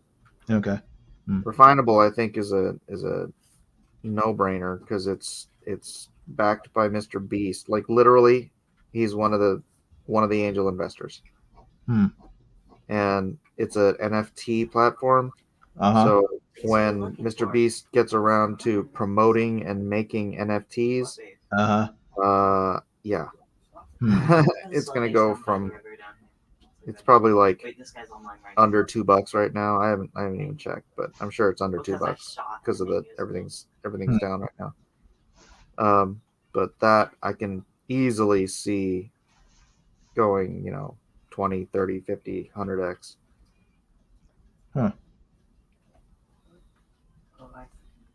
Just because of who's involved in it. It's not just him. It's also financed by Binance, which is the largest cryptocurrency exchange in the world.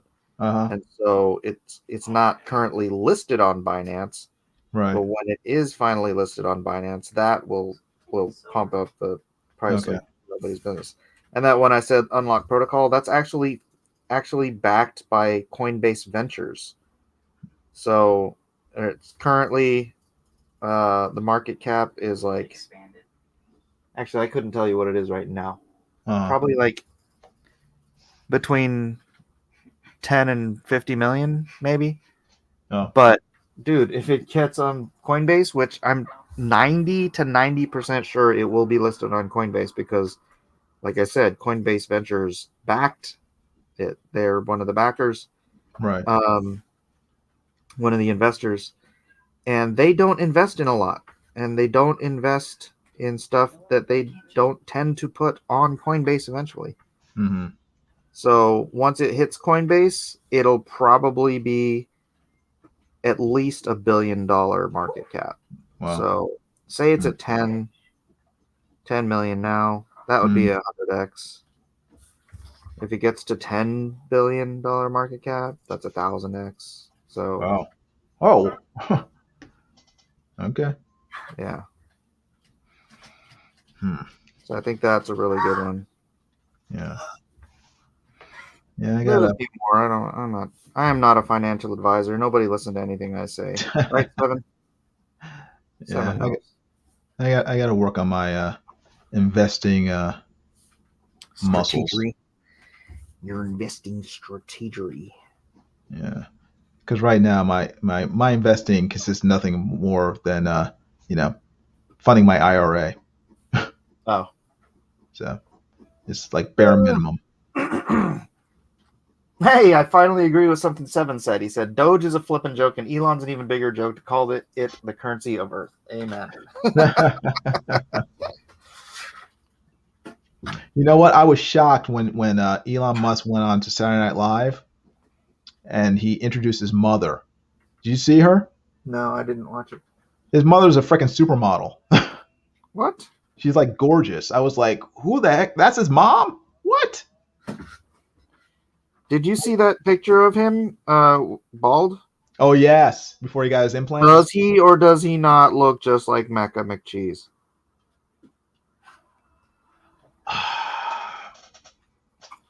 Mecca McCheese denies it. I know who you're talking about. I know. Dude, just freaking like him. I mean, Mecca has like probably a good 100 pounds of muscle more than. I know, but this was Mecca before the steroids. I know. I'm trying to imagine him toned down. Maybe.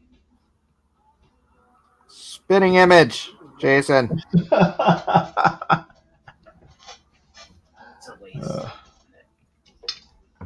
Oh wait, hold on. Wait, why?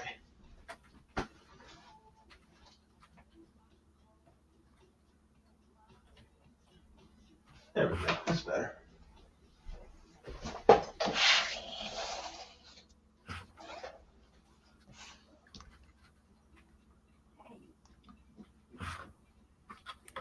Saw Mortal Kombat.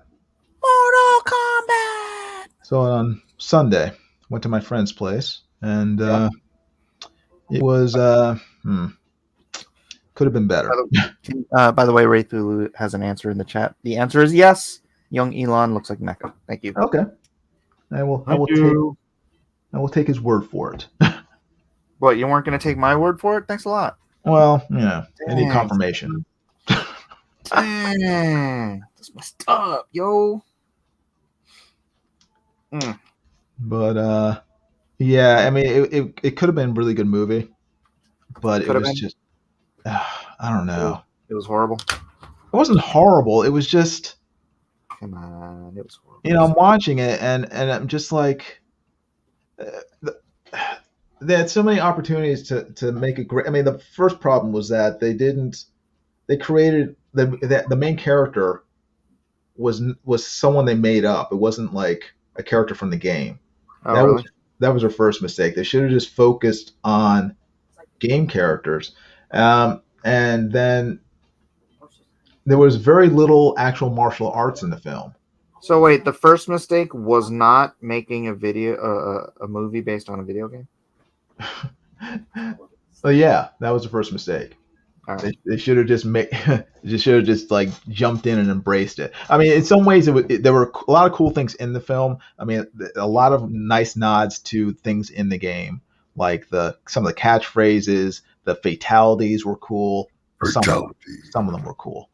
But I was just watching it, and as I was watching it, I was like, the only cool parts of the movie to me, the coolest parts of the movie were the beginning and the end, and both parts involve the same two characters, Sub-Zero and Scorpion. Because it seemed like those two characters were the only ones who actually knew martial arts in the whole movie. So, when I see a Mortal Kombat movie, I want to see martial arts. I don't want to see, no name characters, sort of doing stupid stuff. Even though it is a video game movie, stupid stuff will occur. Yeah. I was waiting for them to do the movie of Duck Hunt. Duck Hunt? Duck Hunt, the movie. Yeah. Starring Dick Yeah. Cheney. That could actually be good if they did it right, but oh man. Well, you can take anything and make it good. Right. Look what I'm doing with BitBoy. Yeah, yeah. There you go. Amazon presents BritBoy, the movie. Boy. From Elon Musk Productions. Yeah, all right. 7 says Snake Eyes looks like it's going to rock. I mean, I don't know, 7. I don't like what they did to the Snake Eyes. I don't like what they did either, but I'll watch it and I'll judge Yeah. thing. Look, And I'm man, also- I was a G.I. Joe kid. Yeah. The more you know, or knowing's half the battle. But I don't know. I'm not that married to it anymore. Yeah. I mean, my main thing is that is this going to be an extension of the previous movies, or is this No, a completely obviously new not. universe? I'm just looking forward to the part where that Japanese guy turns into Ray Park. I don't think that's going to happen. What? Wait. As soon as he puts on the helmet, he turns into Ray Park. Oh, is that how it works? Yeah. You don't see the metamorphosis, but it happens underneath the mask. So, You've been following anything of Ray on Instagram? Ray Parks? Yeah. No, I mean, the last thing I heard was he got in trouble for something or something. He did something bad. Yeah, we don't need to talk about what he got in trouble for, but Okay. he's I don't follow him though. he was posting some of the makeup shots and stuff for him getting done up as Darth Maul again. So Oh, really? yeah, Oh, cool. So what's he gonna play him for? Is a Mandalorian? No. I Yeah. imagine Obi-Wan. Oh, they're doing an Obi-Wan show? Yeah. Huh. So I'm trying to think, like, where would he? I didn't watch any of the cartoons, so did he come back after getting sliced in half in the first movie? Yeah. He does come back. Oh, okay. Yeah, he's got mechanical legs. He's in Solo, dude. He's at the very end of Solo. Spoilers. Okay, I didn't watch it. Okay, cool. That's good. Solo wasn't as bad as everybody makes it out to be. The problem was it just wasn't Han Solo. Yeah, I agree. I mean, the funny it's funny and disappointing. After Solo came out, a few people did deep fakes, replacing Harrison Ford onto the actor in Solo, and it worked so much better. It was. Well, no. I mean, like, I don't know, man. That kid, whoever played him, has zero gravitas. And Harrison Ford is right. Harrison Ford is a man. Mm-hmm. Yeah. They should have gotten Anthony Gruber to do it. I know, but I don't know if he had the. I mean, I saw him in Age of Adeline as Harrison Ford, young Harrison Ford. Yep. And it was okay, but I could tell he wasn't a great actor. I don't know if he's improved since then. Yeah, but you can learn how to be a great actor, kid. Yeah, you can, but I don't know how much he's learned. So, I mean, I'm sure he applied for the role when it came up, but I don't know what his acting skills are, or if they want to risk, a movie that big on him. I don't know. Well, the risk they took didn't pay off. Yeah. Yeah. Again, though, I mean, I enjoyed it. I just didn't enjoy it as Mhm. Han Solo. It's like if it was just some other Character. Yeah. character, because Woody Harrelson was great in it. Yeah. What's her face? The villain was great. The girl from Falcon and Winter Soldier. Falcon Winter Soldier. Yeah. She's in it. Wait, which one was she? You talking about the girl with the freckles? I didn't watch the movie. I know she was in it. In there? Oh, right. I totally forgot about her being in it. No. I was talking about what's her face that plays Daenerys in Game of Thrones. Oh, she was in it. Oh, cool. Yeah, and then what's his face that plays Vision was the villain. Really? Yeah. Oh, Paul Bettany. He's great. He's always great. Paul Bettany's always great. Yeah. Yeah. It was just. I mean, okay, the stupid robot was annoying, but I liked the rescue of the Wookiees. That was really cool. I mean, there was some good stuff in it. Okay. It just wasn't. It's just the main character. The main character. Oh man. And I'm not even gonna say it was just miscast. I don't necessarily think the writing of the character was spot on either. So, yeah. But I would say it's a good movie for it, but not a good Han Solo movie. Okay. Yeah. Although I'll admit I haven't watched it since, so that really, if I really like a movie, I want to watch it more than once. Right. Yeah. So maybe it wasn't that great. It wasn't. I did like they explained the Kessel Run, because a lot of people think that a parsec is a measure of distance, time. Okay. Yeah, but it's a measure of distance, and it's like, how do you do? I didn't know if like George Lucas or Lawrence Kasdan, whoever actually wrote that line, understood that it was a measure of distance and not a measure of time. Right. Yeah. It probably did. It's just probably not. Yeah. It's just a cool, scientific term that they could use in that. In 12 parsecs. Yeah, it's like, bro, that's a measure of distance. How's it? But they did. They made it. They explained it. Maybe a little ham-fisted, but at least there was an explanation. Cool. Although I think there was an explanation in the books. Because I think that nebula was where Thrawn was building the other Death Stars.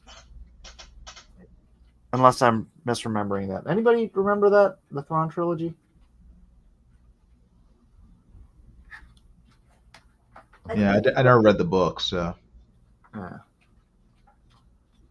There's like 5 of them. I don't know, man. When I was young and those books came out, I was freaking stoked. It was like, reading them. It was like having another movie in your head. Right. Yeah. My friend Andy has all the books. He loved that whole. I guess is it called the Extended Universe? I can't remember. Yeah, it is now. But yeah, he loved all of them. Zahn, was that the writer? Timothy Zahn, yeah. Timothy, yeah. And Kevin J. Anderson wrote the Heir to the Empire series, I think. Unless I have those two reversed. Yeah, that was my one. I mean, and I'm not a big Star Wars. Yeah, right. It was the Thrawn trilogy, right? The what trilogy? Thrawn. Thrawn. I mean, it's not called the Thrawn trilogy. But he's like the big baddie in it. With the Sun Crusher and all that crap. I think that was the Kevin J. Anderson stuff. Okay. That was my main disappointment about the sequels, the new sequels. They didn't pay any attention to. They ignored them. Yeah. But now Feige's starting to bring some of that stuff into like the Mandalorian and whatnot. Yeah. I mean, stuff with like Mara Jade and all that. I mean, that was. Yeah. Like I said, I'm not a huge Star Wars fan, but I mean, I knew of her character. And it's like, oh, that would have been cool if they had incorporated that into the new movies. There was so many opportunities lost. Yep. But oh well, that's Hollywood. Oh, well. That's showbiz. Zahn did the Heir to the Empire trilogy, aka Thrawn. All right. Oh, okay. Hmm. And it was that one that explained the Kessel Run, right? I mean, I haven't read these books in like since they came out, so I haven't reread them. Yeah. Ray Lewis is 30 years ago. Yeah, yeah. Some of us actually were great big Star Wars fans. I just watched the movies.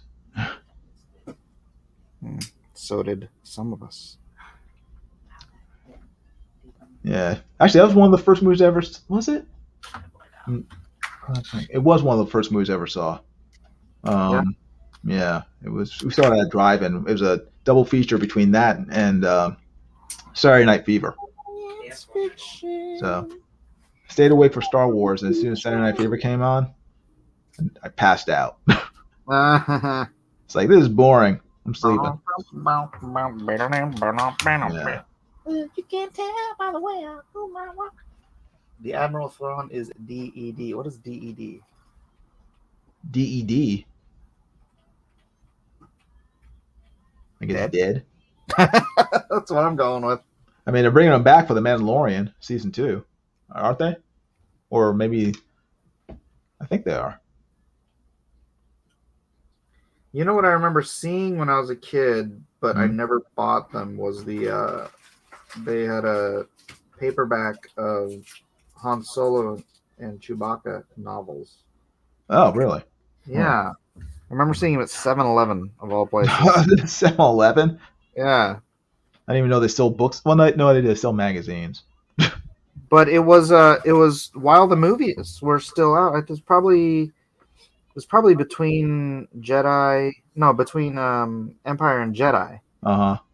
And so I was like, why am I going to read a Star Wars book when I have the movies?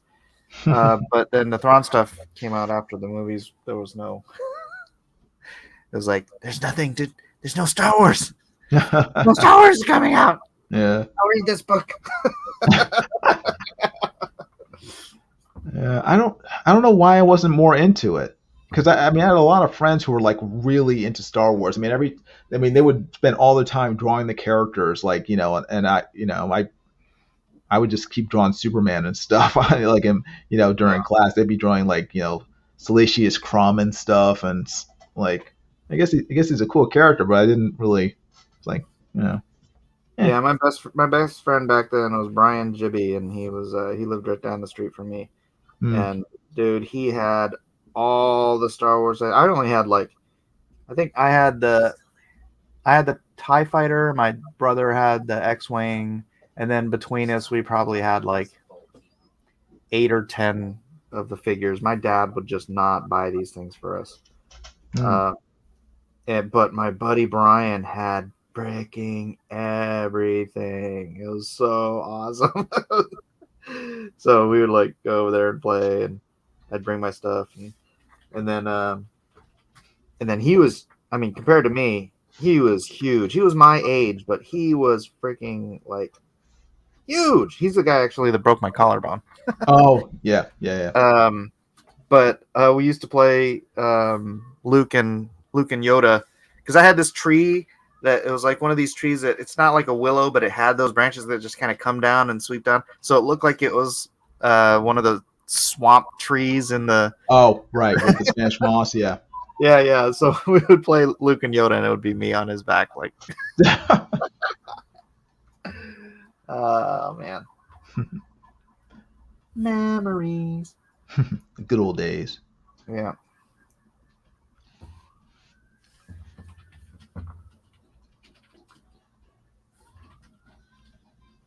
Dude, he also had every single episode of the original Star Trek. This was before Star Trek Camp. Star Trek. Oh, wow. But he had it all on VHS. Wow. Yeah, just recorded. Huh. Yeah. I was much more of a Trekkie than a Star Wars person, because my dad liked Star Trek. So I would watch it with him. Was it on every day? I'm trying to remember when it was on. So we watched Star Trek all the time, and then when Next Generation came on, we got hooked. We would watch it every week, like clockwork, and Yeah.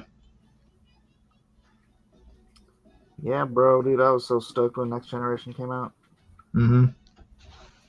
It was a good show. I mean, it got much better after the first season. First season was still kind of corny, but I mean, once it got to the second season, it sort of came into its own, and Didn't Gene Roddenberry die like after the first season or something like that?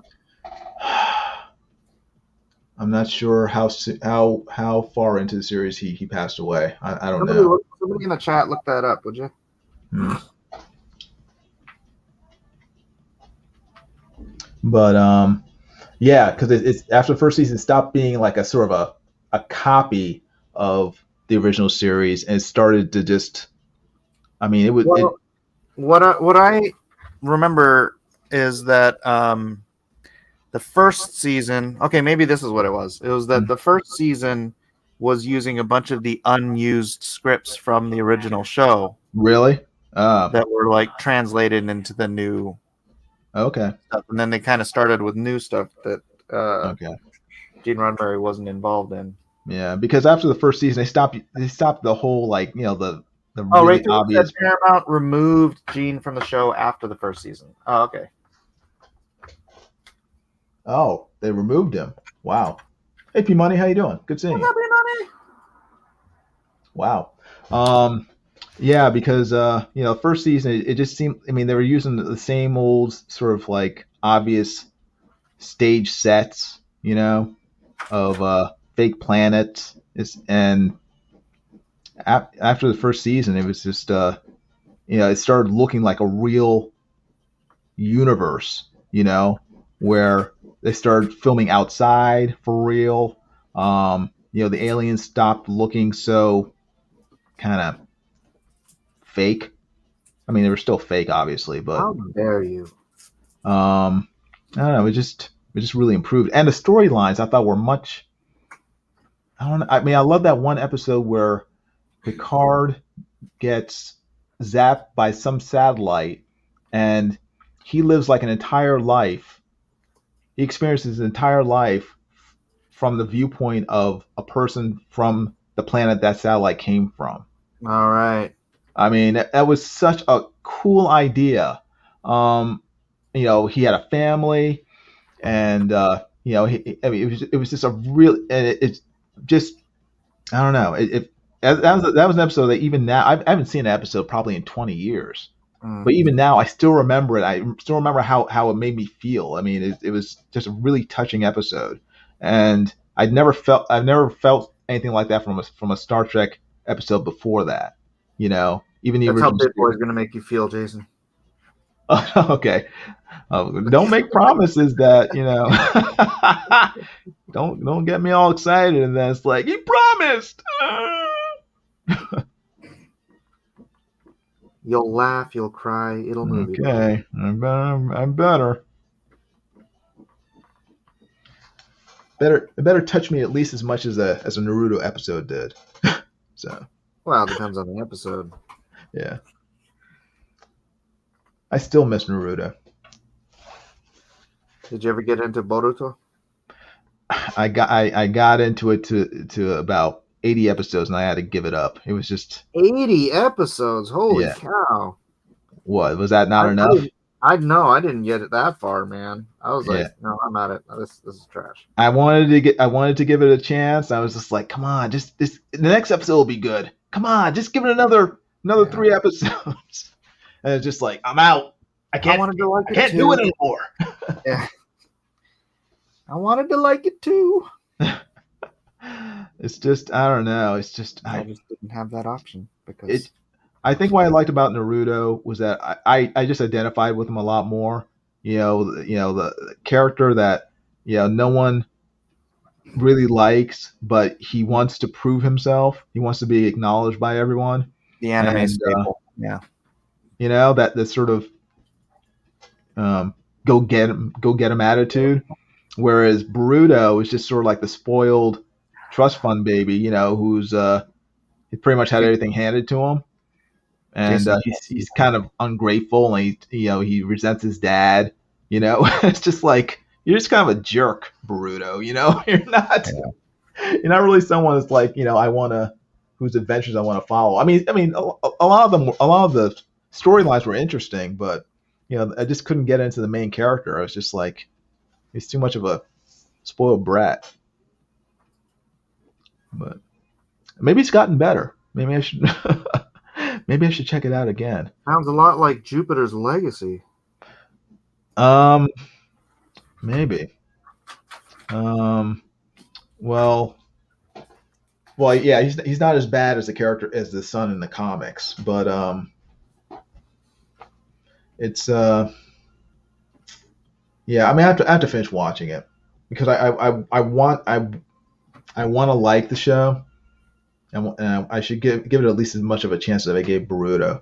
if I gave Boruto like 80 something episodes to not impress me, I can at least give Jupiter's Legacy 10 episodes or however many long it is. There you go. That's a good man. I made a mistake of giving Lost in Space a chance. And I wasted like 11 hours of my life watching that. The first season. That? I only watched like the first episode or two, I think. That's it. That's all you should have watched. It was I wanted to kill everyone on that show by the end of the season. I was like, I wanted to change the name to Lost in Space, Never to Be Found Again. Because everyone on that episode, please get lost in space. Yeah, please disappear into a black hole. Because there was no one was likable on it. Well, I shouldn't say that. Oh, I hate that, dude. The only people that I liked on the show were the father, who was henpecked by his obnoxious wife, constantly berating him, cutting him down in front of the kid. I was just, shut up, lady. The father, who else? The oldest daughter, Judy, and and Don, the pilot. Those are the only three characters I liked. I hated the son. Son was obnoxious and a jerk, and constantly he caused probably 95% of the problems they had on the show. And he wasn't even supposed to be on the ship because he had to pass some sort of test in order to be on the mission. And the jerk mother faked his results so he could go with them. And it's like that alone caused most of the problems you had on this mission, lady. The mother caring about her son. No, she wanted to get back at the father because the father was busy working all the time, and so the plot was that she wanted to abscond with the kids and take them to another planet where the father could never find them. What? It's like, what? No. Unfortunately, the father found out and he joined them. But it's just wow. So it was about a kidnapping, basically, or just I mean, what would you call that? I guess you'd call it kidnapping, or yeah. Most kidnappings are by family members. It was terrible. And then Dr. Smith, who they changed into a woman, was annoying and psychotic. Yeah, I think Dr. Smith was a bit of a woman in the original. Yeah, but he was cool in the original. But no, in this one, even though she repeatedly showed that she was a murderous psychopath, they constantly kept on giving her second chances and giving her access to stuff that you knew she would just use to try to kill people. It's like, why are you trusting this crazy person? It was annoying. Sounds like a good show. I'm sorry I missed out on it. Yeah, so I'll have to give that another try. Huh? I'll have to give that another go. Don't say I didn't warn you. Don't blame me if you're not happy with it. But you should check out Shadow and Bone. Shadow and what? Shadow and Bone. What is that? It's like it's sort of like if you took an anime and you turned it into a fantasy series. like a live action fantasy series. Oh, it's live action. Oh. Yeah, it's live action, but it's like it's got like a lot of powers like from Avatar, Oh. like airbending and firebending and kind of stuff like that. But it's like, you know, a fantasy story set in like this semi-medieval world. And what is this on? Is it on Netflix or Amazon or what? Netflix. Netflix? Okay. Yeah. Shadow and Bone. Yeah. Okay. It's pretty good. There's some gay crap in there, but you know, where isn't there? I will look it up. And see. You know the dude that plays Prince Caspian? Prince Caspian, yeah. Ben, what's his last name? Ben something. I don't know. I won't pay him that much. But he stars in it? Yeah. Okay. I'm glad he's still working. He's one of the leads. One of the kids from Narnia has to keep working. So. Yeah, that's right. That's right.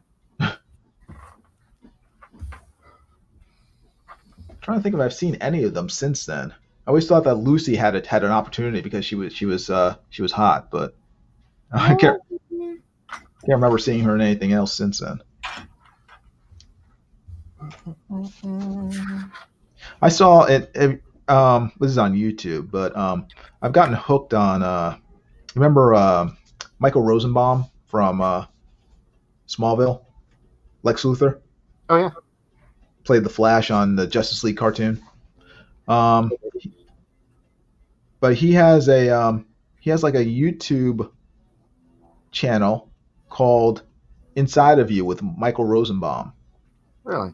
Yeah, where it's just him interviewing other actors and talking to them about their careers and their lives and a lot of their interests or fears, whatever. Very, very interesting show. I mean, that's a show that I tend to listen to while I'm drawing. Oh, that's because it doesn't require. I mean, it's just them in a studio together in his house, and it's just really cool to hear the thoughts of a lot of these people that we've watched over the years on television or in the movies, and Does he interview Chloe from Smallville? He talks about Chloe. So do they talk about the issue? Yes, he does. Really? He does. That's why it's a good show. Oh wow! Because it's not like just a surface type of interview. I mean, he's really interested in people's sort of mental states and whether they're depressed or whatever. So he's always whether they're in a sex slave cult. What? Say again? Or whether they're in a sex slave cult. Right. Yes, but he interviews one of the women who another actress who was involved in that. Oh wow! I gotta watch this. Yeah, you should check it out. It's called Inside of You with Michael Rosenbaum on YouTube. Yeah, def, dude. But yeah, he's talked to everyone from Kiefer Sutherland to the kids from Harry Potter. I mean, they're grown up now, but no, very interesting show. Yeah, sounds like it. He did a really cool one with John like, Schneider. Coffee and with comics. What is it called? Coffee and Cars with Comics or something like that. With Seinfeld. With Seinfeld. Yeah, you never seen that show?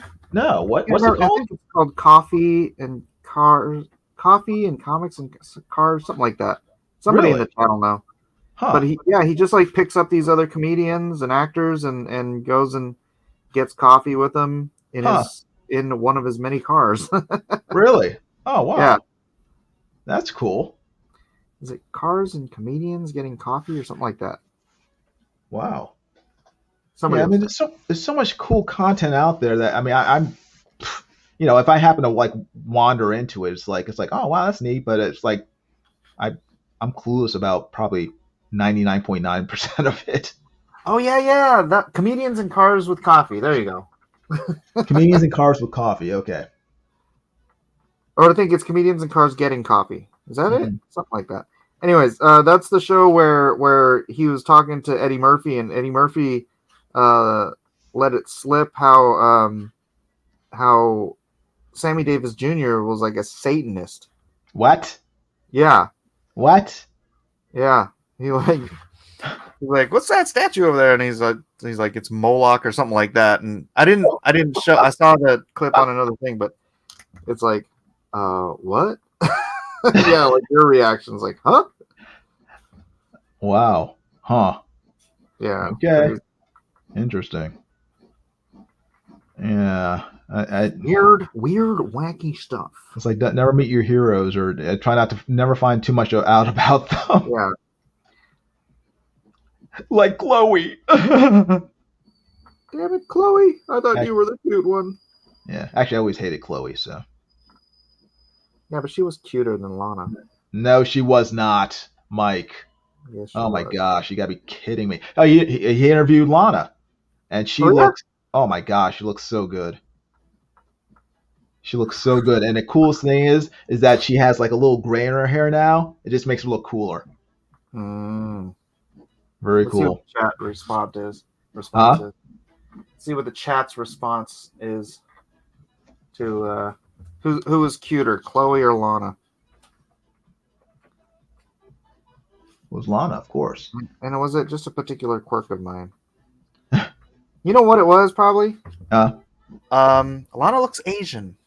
She is Asian. She's half Asian. Yeah.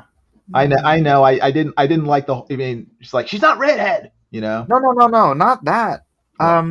It's a thing with Asian men. They just don't like Asian women.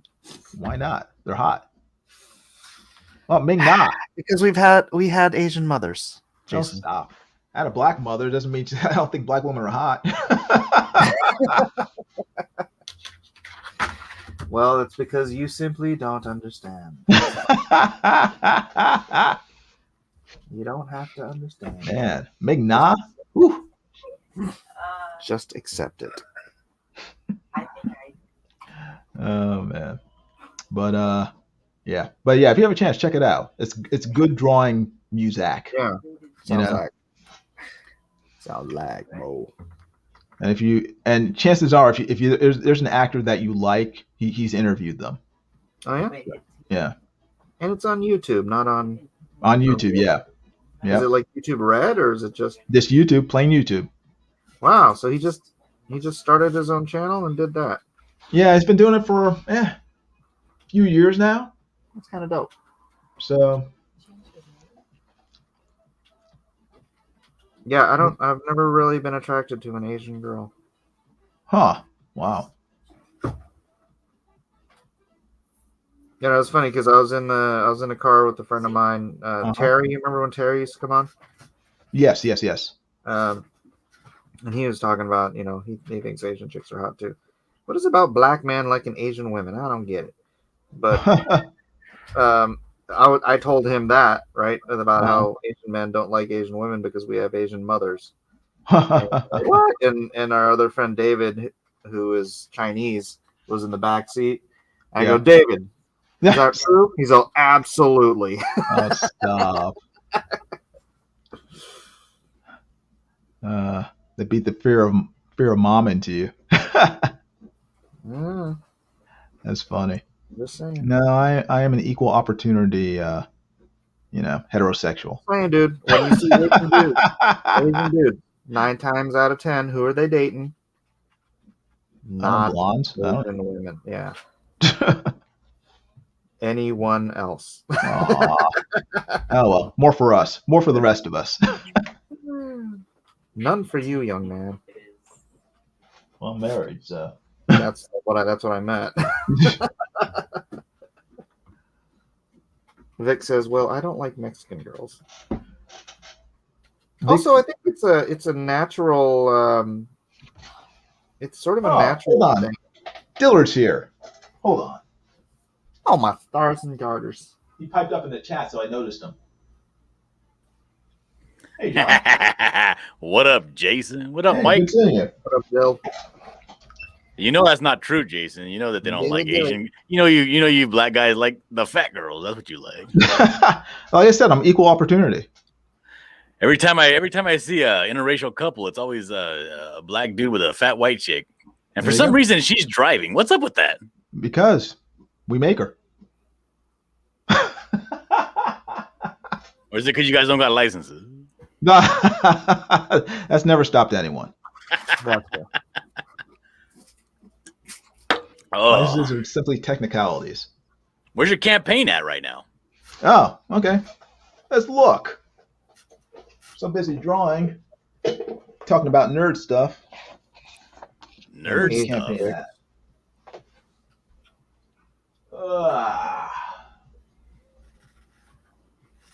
What a terrible title for a campaign. Secret Comics presents. I'm sorry. Blame Nasser. Blame everything wrong with it on Nasser. Yeah, that's what I did. It's accurate. All right, here we go. Last time I checked, almost an hour ago, about 50 minutes ago, it was at $66,217, 226 backers. Let's see if anyone's backed the book. Come on, big money. Oh, wow. Oh, Two more awesome. backers. Yeah, 2 more backers. And we're at $6,257. Fantastic. And Ooh. 228 Is it backers. going in demand? I don't know. That's up to Nasser. Are you done with the book? Dude, Nasser's asleep. I know he's asleep, and he would not verify what he did. I wanted to be in demand, but he is playing coy, and he said I don't know, so I don't know. And it could be 50-50 with Nasser. With Nasser, it could be 50-50. So when we hit, I guess 3 o'clock, we will find out exactly what he's done. Yeah. So very cool. Let's see if we can get to 6,500 by the end of the stream. By 3 o'clock. By the time this campaign ends, let's try to get to 6,500. So everybody, please, if you haven't already, please back the book, and please share out the live stream and the link to the campaign to social media so everyone knows about it. Pitch in, everyone. Don't be like Mike. Well, you want to be like Mike in some ways, but not in terms of not backing the book. Back the book. That's right. That's right. How you doing, John? What's up with you? I'm all right. Did I back the book yet? I hope so. No, what are you waiting for? You only have 2 hours left. Actually, only an hour left. So That comment had me worried. What do you mean? You working, Dillard? Yeah, I'm working right now. I'm drawing some. yeah, It's gonna be a pinup. It's Bucklet. It's that crazy girl that works in the Buckler's bait and tackle shop. That's all in love with him, but he doesn't acknowledge. So she Miss Moneypenny or what? Yeah, she makes her own getup. She has a neighbor who's like a furry. He makes furry costumes. Is your neighbor furry? Yes, he is. So it's true to life. Okay. She makes him. She gets a costume made up. Mike's face. She gets a costume made up by him, and she wants to be part of his crew, but he doesn't take her, so she has to take a cab wherever they go and stuff. Not an Uber. She can't ride in the Buckler mobile. She's a lame-o. That's what is a Buckler mobile? I imagine it's like a pickup, like an old beat up pickup. No, it's a Volkswagen Caravan bus. Okay. That's been outfitted for off-road. You want to see it? Yeah, please. Let me turn my camera on. Turn on.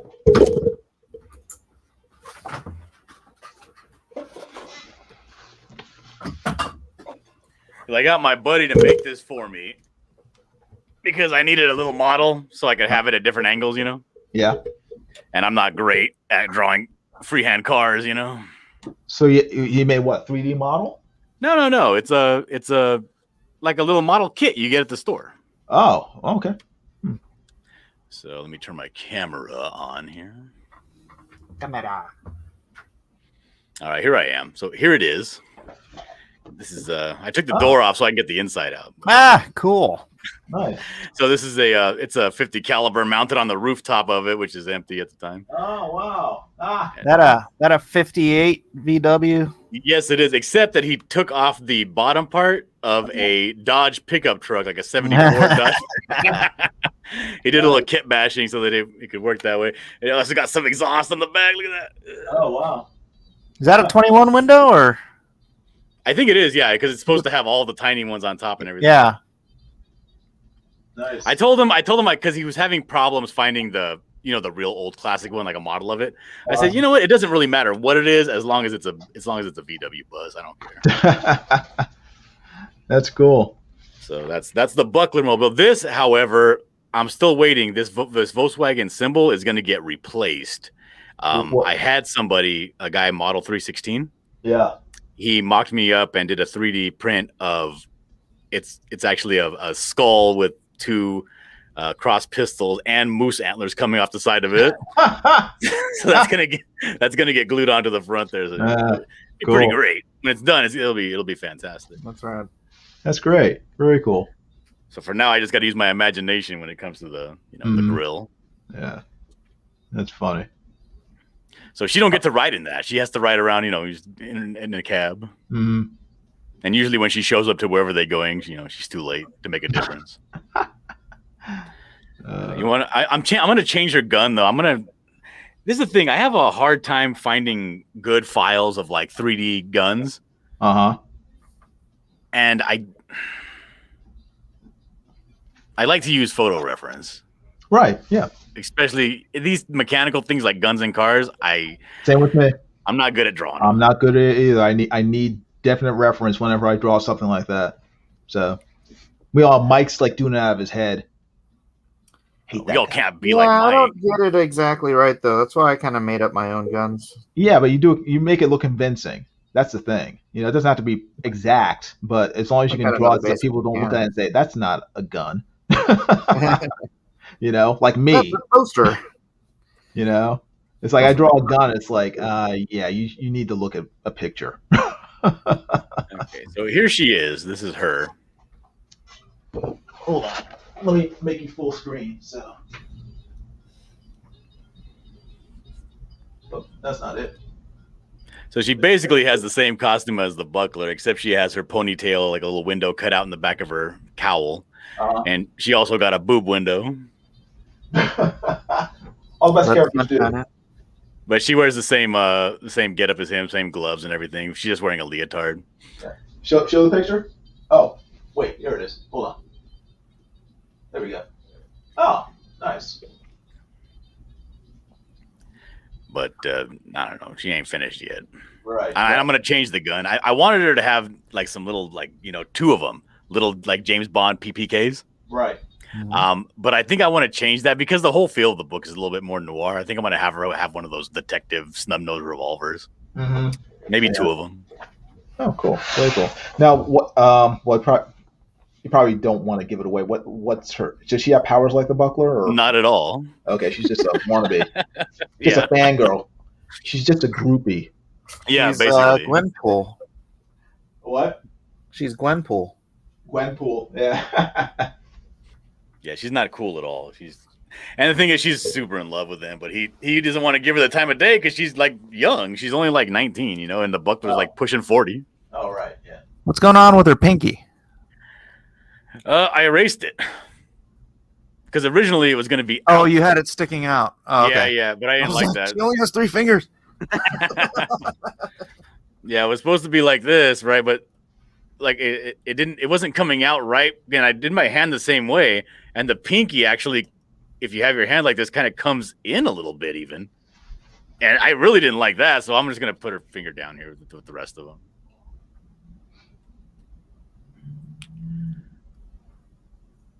I'll do that when I finish these inks. Yeah, cool. Also, keep in mind that only the tip of your finger is on the trigger. You don't wrap it all the way around the gun. She's a girl. What are you talking about? No.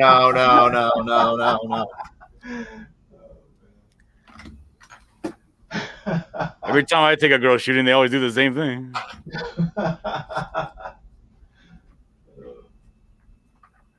But I want to give her like some. I don't even think they exist, but I want her to have like those like, the drop down leg holsters. I want her to have some, but I want them to be just on the calf area, like right here. Yeah. So I don't know if those are actually a thing, but I wanted to give her a little bit of like a shape here on the side of the calf, just for a little bit more added interest. I don't know. Comic book, man. Do whatever you want. I think I'm going to. Because then this kind of looks like Aquaman, like if you have a holster like this.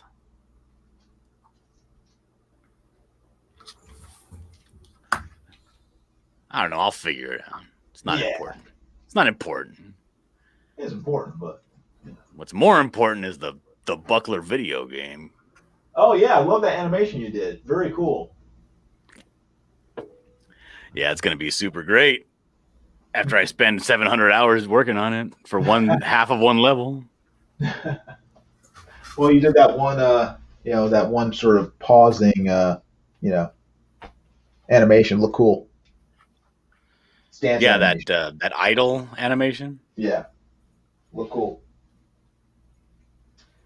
Maybe want to see more. So I'd say keep it up. That's the ticket, right? I'm sorry? That's the idea, right? Yeah. How long? He said, "That's the ticket." How long did it take you to do that?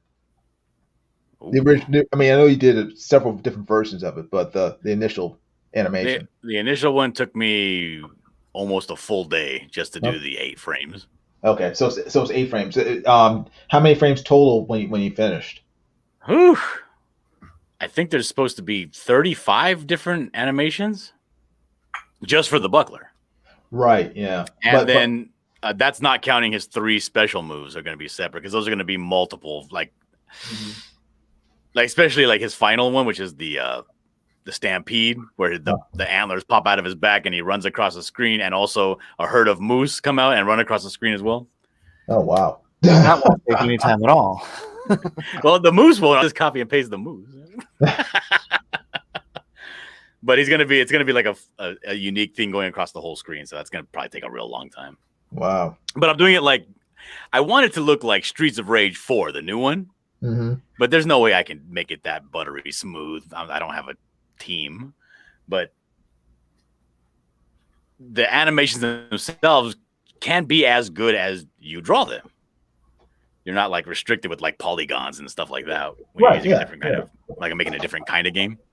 Mm-hmm. So hopefully it looks really good when it's all said and done. Yeah, when you finished your refining that initial buckler stance animation, was that still 8 frames or what? How many? Yes, it was. It It's looks still so much only 8 better, huh? frames. Yeah, it looks much. It's still only 8 frames. Yes. Wow. No, you improved it quite a bit. Because it looked much smoother than the. It's the when you initial make one. that super, super thick outline, Uh-huh. the black outlines kind of almost animate into each other as it moves, so it looks smoother. Okay. What program are you using? I'm not doing any of the programming for it. My buddy Marsupial Gamer is doing that. But for just drawing the animations, I'm using Clip Studio. Okay, I think in is it After Effects or one of those on in Adobe? You can draw keyframes and it'll actually add frames in between. Do the in betweens? Wow. I think they call it like in interpolation. Yeah. Kind of thing. It doesn't always work out the best though. It's kind of. Yeah, but if you're already doing 8 frames per second and you bumped it up to 24, that'd be pretty sick. Dude, they got programs where you just put in you can put in like 6 frames and it'll make it 60 frames per second. Jeez. Yeah, I'm sure it looks like garbage too. It does, yeah. It has the more they include, the more mechanical it looks. Yeah. And also, if something's moving very fast, it'll drop out those frames. Or if your drawing is very detailed, the thinner parts of the line will disappear sometimes. Yeah. But I don't think it would be a problem for this because this is all pretty basically colored and thick outlined. Yeah. I might bump it up to like 24 frames a second. I just don't want it. I want to do it traditionally looking. I don't want it to have that look of like the You know, like the indie games where they draw the head separate from the torso, separate from the arms, separate from the forearms, separate from the Right. hands, and everything just kind of bounces real smooth. Mhm. I don't it looks almost. Remember that old video game Vector Man? No, I'm not familiar with it. Or there was an old video game where there was like claymation things fighting each other. It almost has that look to it when there's too much bouncing going around and everything's too fluid. Yeah. So I mean, this is something you want to, I mean, like, what was that cartoon, like, Dragon's Lair? Ugh. Is that what you want to look like or no? No, I want it to look like. You ever played any game? Don Bluth, dude. I don't like Don Bluth. Wow. I know. I get it. I get that I'm a cretin, but I'm like, if you're just gonna do that, why not just film the lady? You know, like go through the work of drawing it. If you it's just basically something on TV. But you say you want to look like what? I wanted to look like the newer Streets of Rage, but I wanted to feel like the gameplay to feel like the game Golden Axe. Golden Axe. Oh man, Or if you're familiar with the game Altered Beast. No, sorry. My parents didn't let us have video games. I'll look it up though. These games are pretty famous, Jason. I can't help you any more than when I'm helping you. I know. It's not you, it's me. My knowledge of video games is limited to like arcade games, like Pac-Man. You remember? Do you remember the X-Men arcade game? Yes, I do. I remember that. With the 4 players, they had some machines that you could have like 6 or 8 players even. Oh wow. But I wanted to kind of feel like that. Okay. But with a little bit more of a slick look.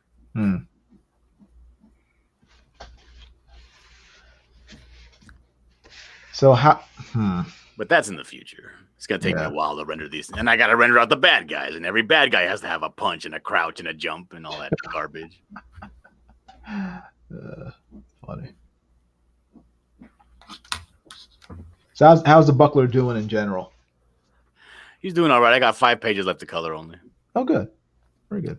Then I just gotta letter it and then get it edited and print. Cool. Who's editing it? You? I gotta. Marsupial Gamer's editing it. Pixel Trader is also editing it. The Metal is editing it. Oh, good. And Todd Mulrooney has already edited some stuff, but I give him editing credit anyway. That's good. Yeah. Did you back Florida Man? I just got Florida Man. No, I hate it. You hate it? I hate it. What part? The writing or the all art? of it? So I'm having Todd on tomorrow. I'm gonna tell him why I hate it. Oh no. Now Todd is the one who had the sort of kerfuffle with the writer, right? Yeah, he was like, I'm not drawing this Because he looked like a pimp. This pimp. Well, isn't he supposed to look like a pimp though? He's supposed to be like a Vince McMahon. Right, yeah, but he's supposed to look like a pimp. That was a deal. So. Yeah. So then they got another guy to redraw it, right? Uh-huh. And he doesn't look like a pimp. Okay. The new guy, they got another artist. Right, yeah. Who I don't like. It looks like, you know how Tyler Carpenter kind of just like puts a photo down and really fast traces over it? Uh-huh, right. Like with a big fat pen. Okay. It looks like that, the new artist. Mm. And Todd does the same shit. I've seen Todd tracing his photos too. Right, yeah. But I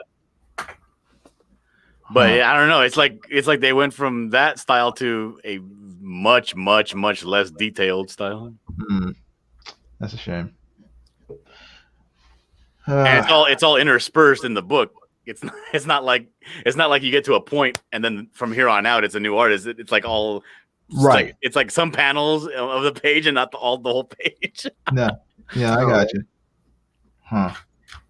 And then I guess Todd had created. It was a big point of contention. Todd had created a character named Lyle, who just wanted to be like, comedic relief. He just showed up out of nowhere. He's like, where'd you come from? He's like, up the street, But they renamed the guy from Lyle, for some, I guess for legal reasons. But they named him Turd. which is very close to Todd. That's not too subtle. I was like, damn, Oh no. brutal. Oh man. Ouch. So I will say this: I didn't enjoy the read. However, it was the most exciting read I've had so far from any book that I've gotten, just because I know so much about the drama. Right, yeah. I was having enough time in my life reading it. I was like, oh That's man, funny. look at this! What a nightmare! Oh man. Very, very entertaining in that aspect. Now I wish I knew more about what was going on and I had backed the book so I can enjoy it as much. But I don't really know much other than what I happened to glimpse on Twitter once in a blue moon. It's like, oh, they're arguing about something, but And the Metal's claiming that he's the best editor and don't let the others know. Well, Metal's really good at grammar. Yeah. Golly, I felt like I was back in elementary school. Like, oh, Jesus. He's quite the grammar Nazi. Yes, he is. The only acceptable Nazis nowadays. That's good though, having multiple sets of eyes on it. Yeah. Everybody should do that. Yeah. Mike has his 20 kids, you know. The rest of us have, Yeah, really the only thing that Todd, because the thing is this, Todd, while he's not very good at being expressive in his artwork. Is very knowledgeable about like page flow and stuff like that. He's a wealth of information, so it was helpful to have him around. Oh, good. Yeah. Plus, he was available, which is even better. I don't want to back this Secret Comics if I already backed it. Damn. I don't want two answer books. Okay, cool. I think I did back this, huh? Good. Oh, you know what? I can log in and find out, huh? Yeah, you can. Then just make sure to back it at a higher tier. Even better. We'll see. Maybe I'll get a refund and back it at a lower tier. Hey, no. You only have 2 hours left. Only 1 hour, less than an hour. You got about 45 minutes left. Shotgun Samurai, Graveyard Shift, Secret Comics. Okay, yep, I got it. Eastern Standard Time. Midnight Mike's time. But I backed it at the time. $15 level. Ooh, $15. What's the next step up from $15 level? I think that's the $250 level. Pretty sure. Trust me. Yeah, you just talked yourself right out of a sale. Oh, man. Let's see here. What's the next? Matter of fact, the cost of cigarettes is going up. I might have to refund this book. No. The next level, you can get 2 copies of the book for $18, or you can get both covers, free shipping, $25. Oh, get the Hidden Nostra button for $30. No. Or you Is can there an actually Kick Nasser here? that would be better. You get more backers that way. Yeah. Yeah, have a whole line set up. I'm not backing this book for Nasser, Jason. Yeah, how about this? The comic and a 6x9 torso sketch of the character of your choice from me for $100. I could draw a torso. Yeah, but it won't be my torso. You're gonna draw your torso? My own torso. Yes, everyone gets to draw. They don't know that. They assume it's the torso of the character of their choice, but it's only going to be a drawing of my torso. But yeah, so.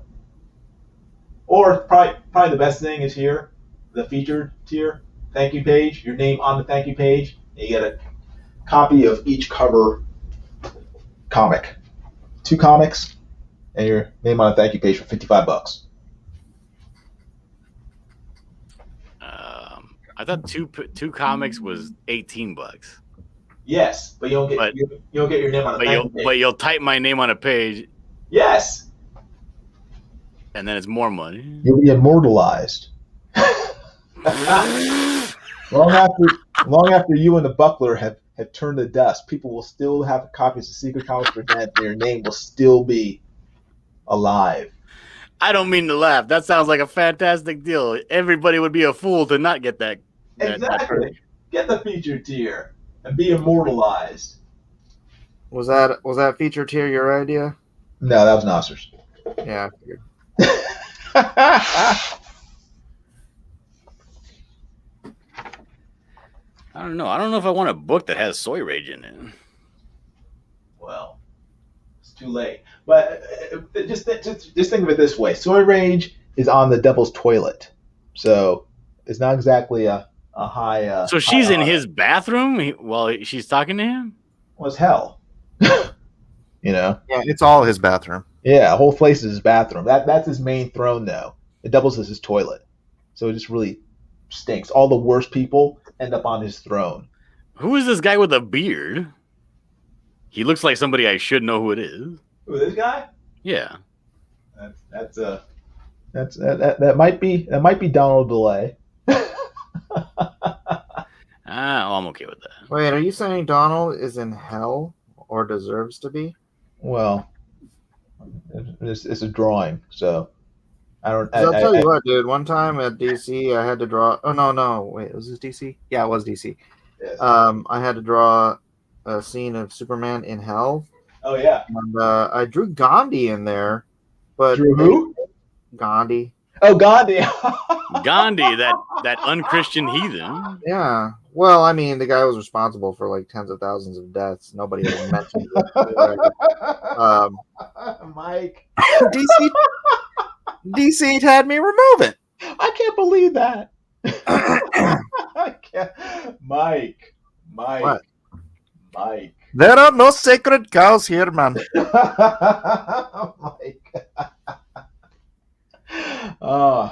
Whew. Mike. Who would I put in hell if I had to draw hell? I also had Jim Morrison in there. Mike's.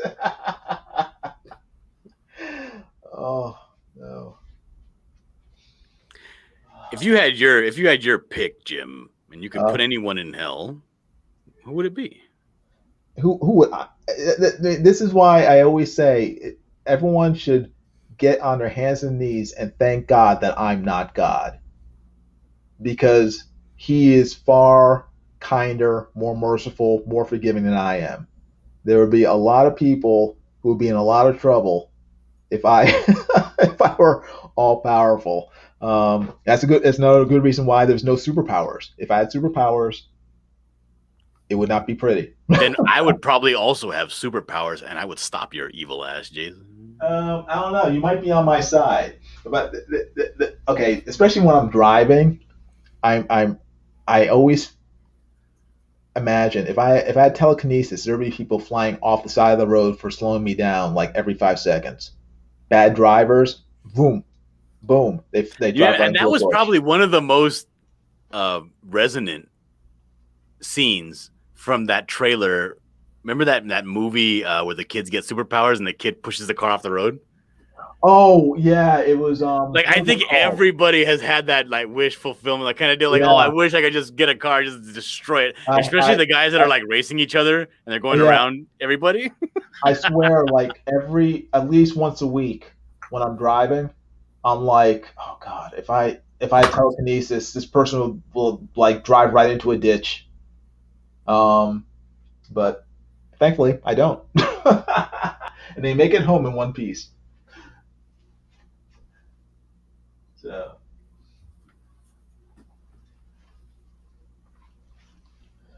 Metal's saying, why is the opening page of the Florida Man book a Dr. Seuss rhyme? I don't know.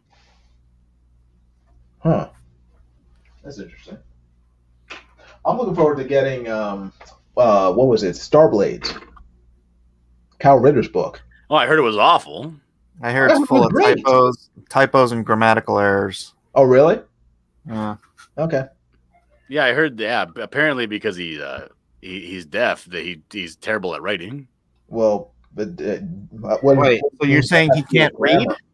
He has no grammar because he's deaf? That's ridiculous, dude. No. You know.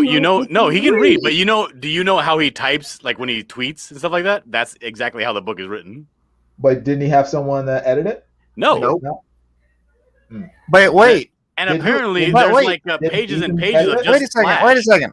Doesn't he have a publisher? I was gonna say, didn't Ethan edit it? Didn't he? No, I believe he did not. Okay. Well, isn't that a publisher's job? I don't know. I never worked for a publisher. Well, I have. It is. Oh man.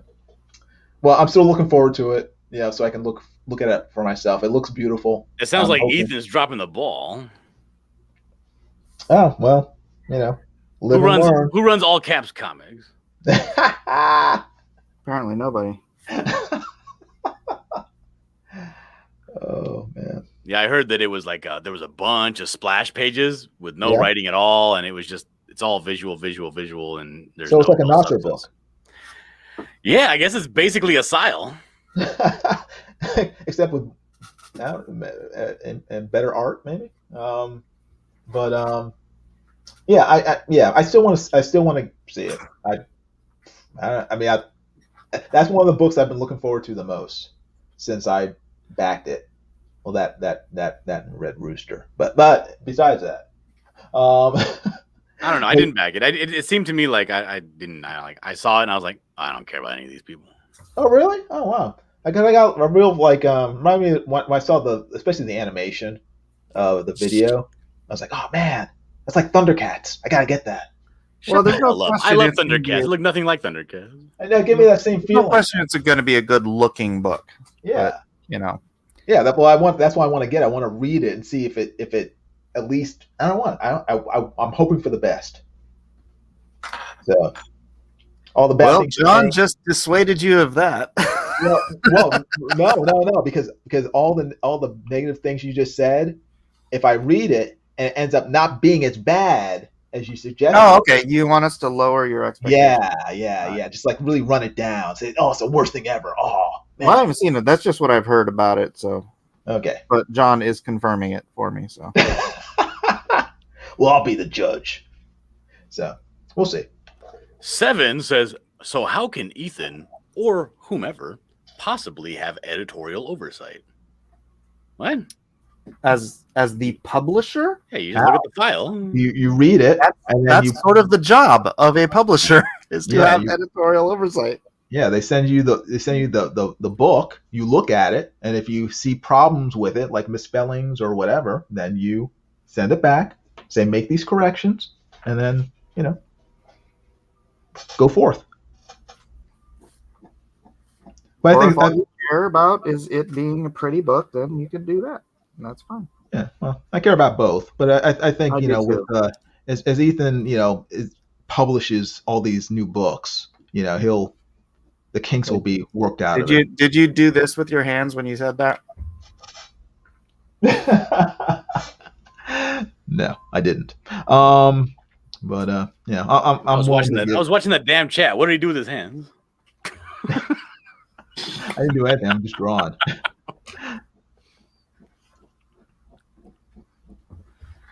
Okay. There's previous comments with that, but right now it's a small amount of What books. that are else being is promoted. I'm coming sure out they that will I'm go looking past forward 15 to? games. Starblade. Yeah, because I remember hearing specifically, I was Mhm. watching Ethan talking about how Jawbreakers was coming under the umbrella, Oh yeah. and he was saying that this all caps comics Mm-hmm. is not the minor leagues. Uh-huh. This is not where you go to Learn. Yeah. hone your Right. craft. This Yeah, is They a have place. editors in the minor leagues.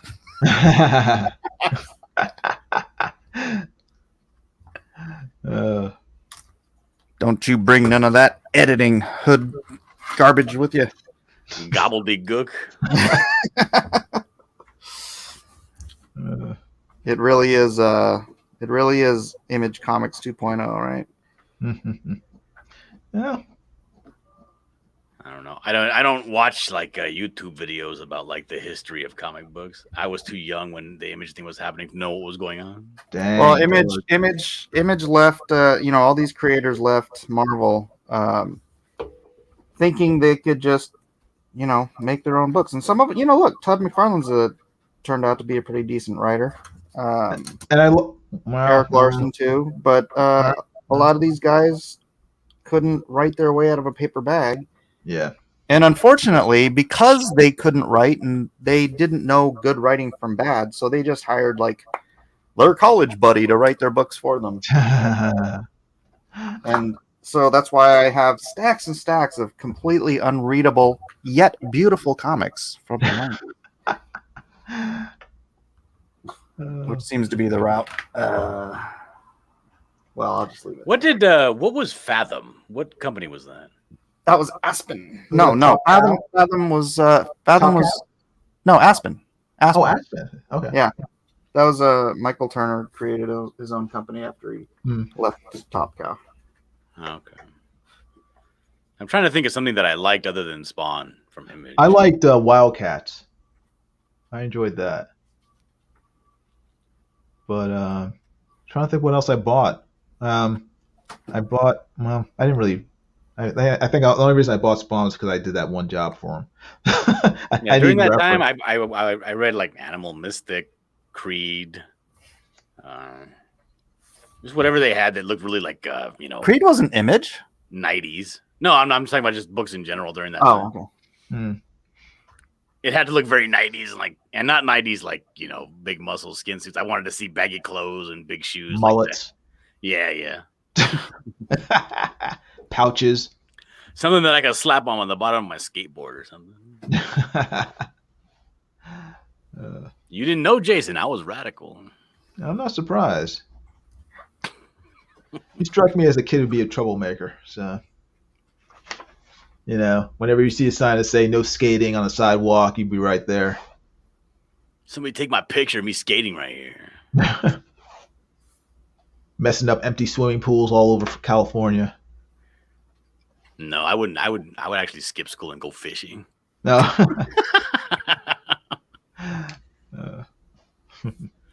They got me one time for it. They took everything from me because I had hooks in my backpack. I remember one time my These brother. are a weapon. They're what? My mom found out. Those are my good hooks.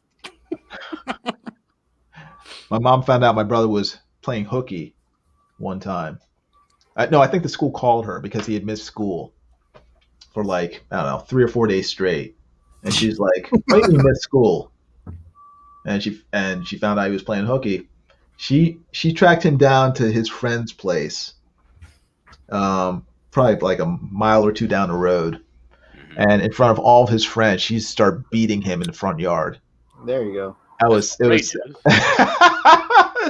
it was so funny.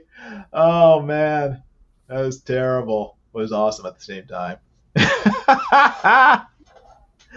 So, he never played hooky again. I'm shocked. Surprise, surprise.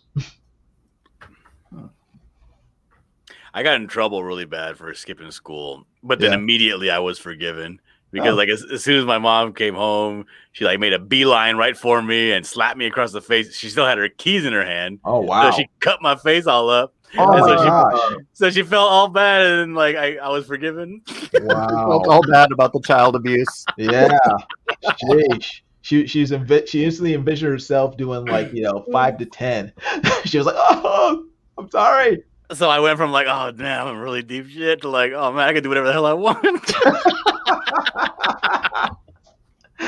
Oh man, It's good stuff. yeah. You're like, dang, Mom, I could legit send you to jail right now. I wonder if I should. Growing up in the 70s and 80s was fun. You know that bike I wanted? Yeah. Yeah, Let's talk about my allowance, Mom.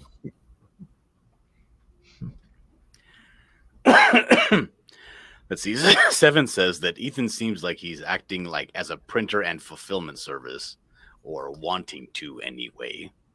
Yeah. Yeah. I would include pimp. Pimp.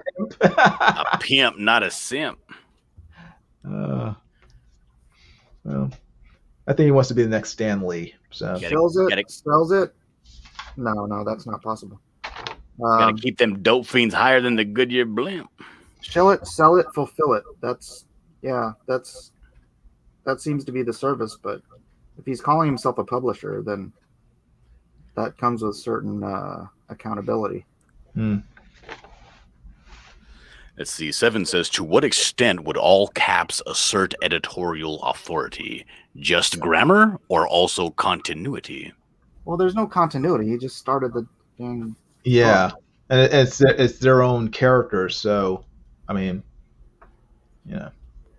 I guess it just depends. I mean, if No, I heard Ethan claim that now that he is in control of Jawbreakers, he could have them do crossovers with Cyberfrog and stuff like that. right, yeah, it would just depend on what he agrees to with the creators. You know, No, he said, now that I have control. well, maybe he has control to do that. They're always free to have publish it themselves. So.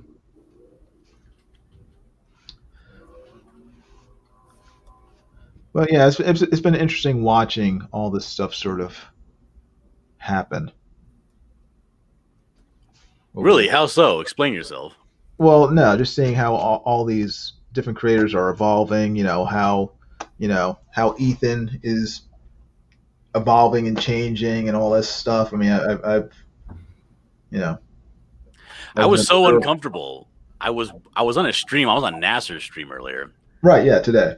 Yeah, and Ethan comes on and they're talking about these people. I have no idea who they're talking about. Right. Because I don't watch like the Star Wars stuff, like the Fandom Menace and Fandom Menace and stuff. Yeah. Gamers, and like I don't even know their names. And I was like, oh shit, I better just be quiet because like everybody seemed to know what they were talking about.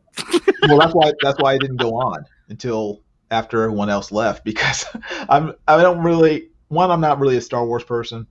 I'm not interested in it that much, but two, I didn't want to get involved in like sort of insulting and because I'm not really into that. I just want to draw. I don't want to get involved in the drama streams. Yep. So but then they started making fun of this fat girl, and I'm all about that. So I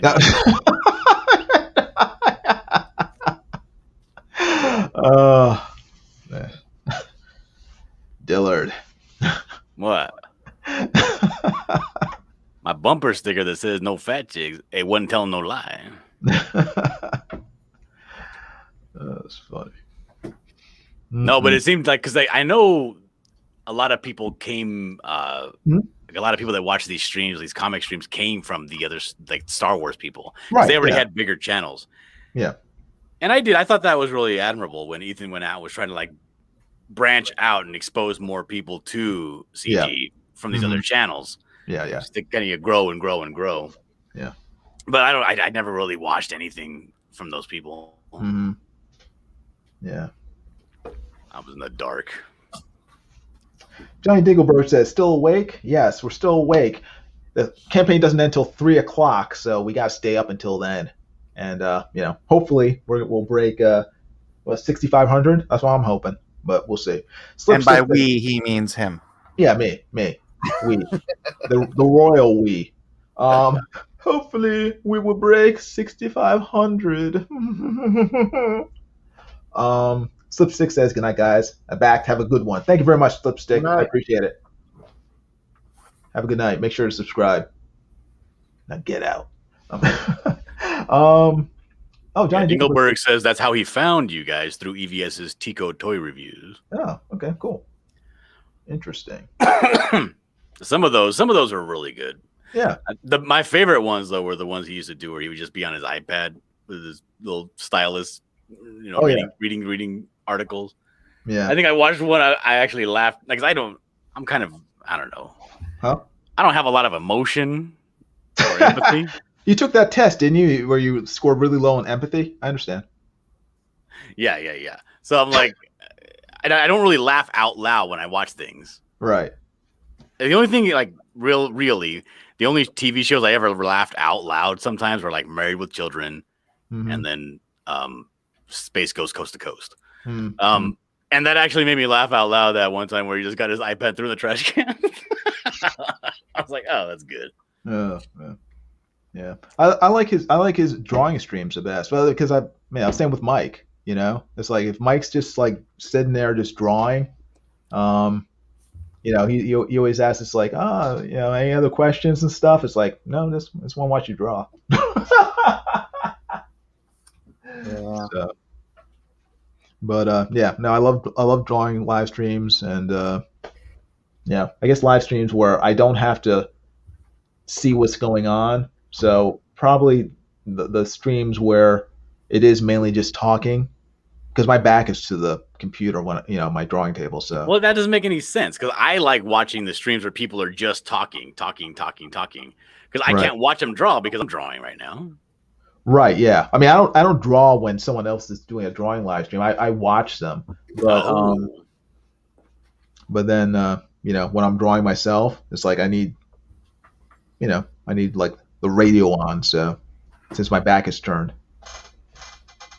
Well, I hate music. I don't listen to music. Ah, Dillard, you hate music. I hate listening to I hate the radio. Is what You I hate the mean. radio. Why? Yeah. What did Like, it ever if do I- to you? If I want to hear a song, I'm gonna type in the song, and then I'm gonna play it full blast in my earphones. And then when Yeah. the song's over, that's it. Right. Yeah. I don't But how do want you it to auto roll to another song that I don't choose. Yeah, but how do you find out about new songs unless you listen to them on the radio? I don't want to find out about a new song. Oh my gosh, old man. Maybe I'll take your recommendations, like you recommended that Dracula movie. Hey man, that's a great movie, except for the last episode. Don't blame me. What do you mean, the TV show? Netflix screwed it up, not me. Yeah, the Dracula TV show. God, that thing jumped the shark in the third episode. My It was God. terrible. First 2 episodes were good. The one with Isabella Rossellini? No. When did it come out? It came out what, 2 years ago? On Something like Netflix? that. It was on Yeah. BBC. It was BBC's Dracula. It doesn't have Isabella Rossellini yet? I don't think so. Was the Nun? Oh, okay. Is that what her name? Okay. I don't know actors' names. Maybe that was it. Yeah, that was it. I didn't know You it know was who that is, Isabella right? Rossellini, though. Oh, you see wait. No, it's not. It's just she really looked like her. Okay, that's what I was gonna say. It's like I know it's Isabella Rossellini. I didn't think that was her. But did you watch it? Well, don't move on with the conversation. I'm still I saw looking up some of it. Isabella Rossellini. I saw a little bit of it. Yeah, the first 2 episodes were decent. They were good. And then it was just like they just completely. Oh, I don't know why they did it. They pulled the Captain America and they put Dracula in suspended animation and woke him up in the modern times, and it just like nosedived as soon as they did that. No, and they had Dracula fall in love with this butt ugly girl. It's like you remember watching The Dark Knight with Heath Ledger, and he's Yeah. talking about how Maggie Gyllenhaal is beautiful. Oh, I Oh, hate no, that one yeah. line. That's exactly You how it are felt. beautiful. No, she's not. Like, who the fuck Yeah. you looking at? Yeah. Yeah. That's what it felt like watching the Dracula swoon over this butt ugly That girl. was the moment. That was his best acting. Stop, Mike. That's what cinched that Oscar now. Mike. There you go. Oh, That's so what killed harsh. him. So harsh.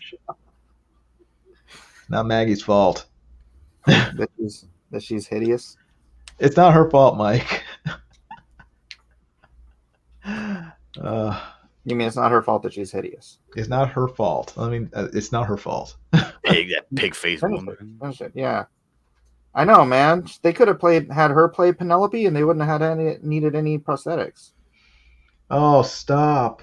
Ah. Or they could have had her be the key grip instead.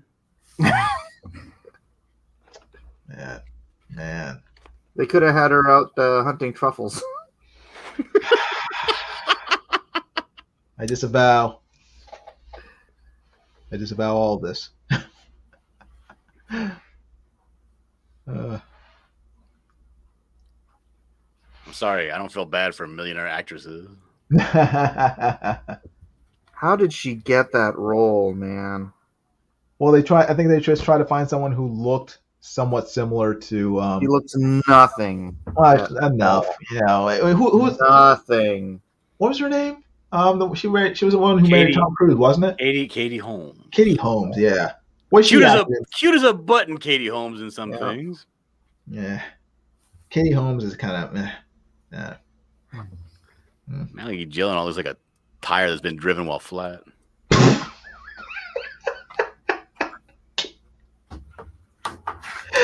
Oh no. Feet up from the feet up. That's right. Vic says Maggie Gyllenhaal is the same actor who plays Lois. I don't understand what that means. Same actor who plays Lois. So are you talking about Superman and Lois? You have to be more specific, Vic. I don't know what you mean. But whatever happened to Kitty Holmes? Has she acted since? She got blacklisted by the community of Scientologists. Oh, is that what happened? Yep. Oh, okay. You cannot leave the Scientology. I mean, do they? Not unlike the cult of Raven. Yes. But Jason, yeah, like in real life, right? yeah. Like think about you if you have some sort of like if you're able to step away from yourself and look at yourself objectively. If Yeah. you had theme music, what would it be? What? If you, Jason Robinson, had theme music when you entered a room, what would it be? What would it be? Oh my gosh! If I had theme music, Not what you would want it to be. What do you think it would be? shoot, dang it, Dillard, don't ruin it for me. Oh my god, it'd be something sad, probably. What would my theme music be? I don't know.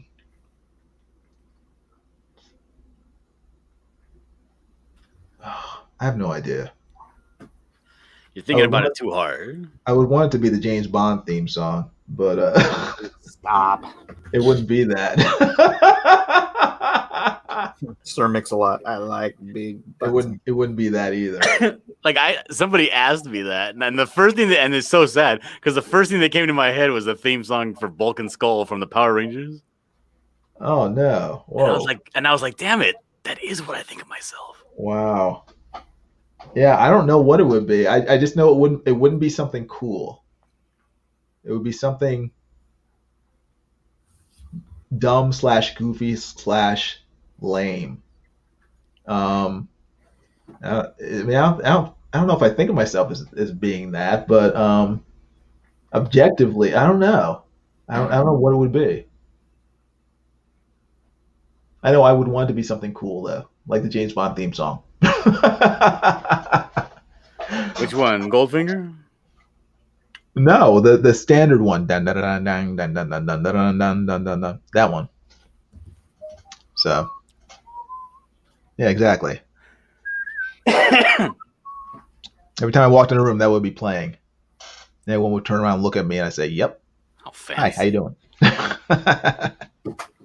It's a yeah, if that song came on whenever you walk into a room, like respect. Like this That'd dude's be super awesome. fancy. I know. That'd be cool. What's the fanciest place you've been to? Me? Yeah. Fanciest place I've ever been to is probably. Well, that's I say fancy. What's the most beautiful place you've ever been to? Like very nice. Fancy. It could even be like, nature. It doesn't have to be like architecture. Are you talking about like restaurant or I made it very clear that it could be even nature. nature? I don't know.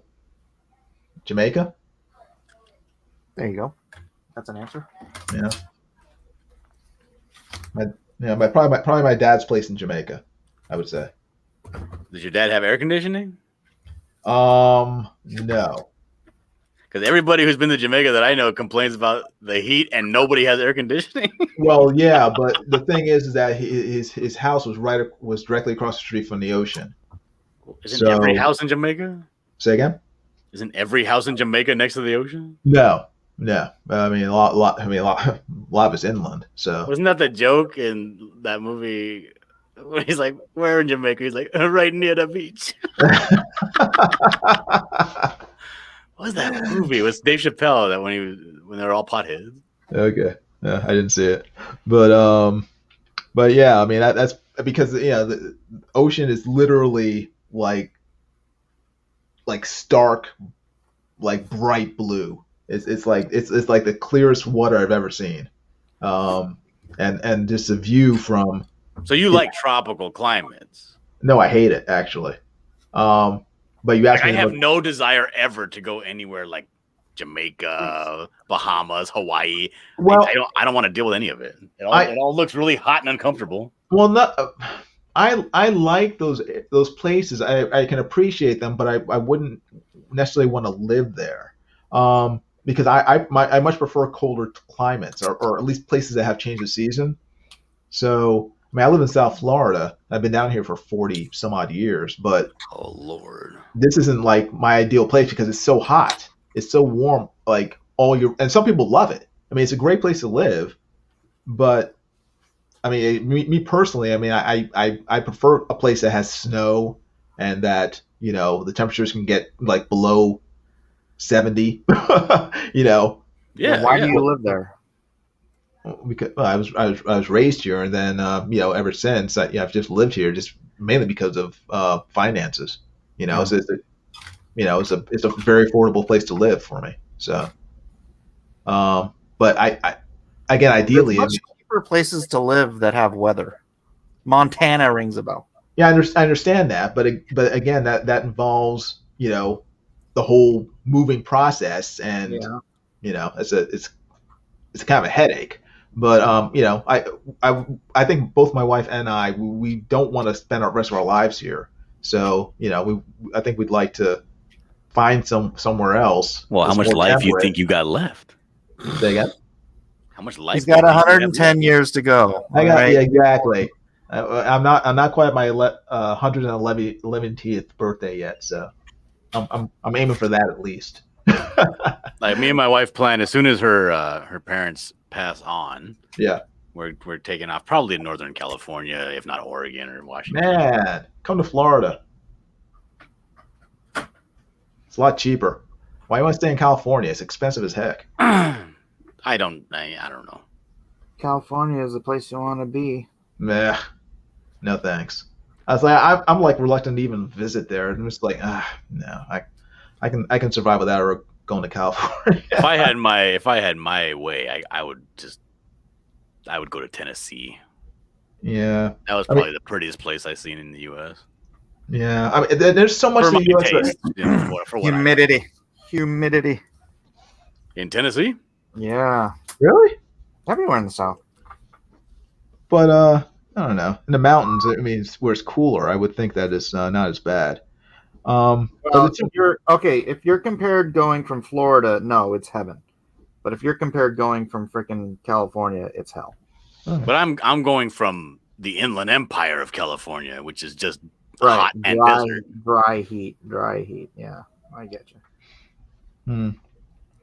Like, But- granted, I'm like, I'm an hour away from Big Bear, or 45 minutes away from the beach, but I can't afford to live in any of those places anyway. I could probably get a house in Big Bear, but I definitely can't afford to live by the beach.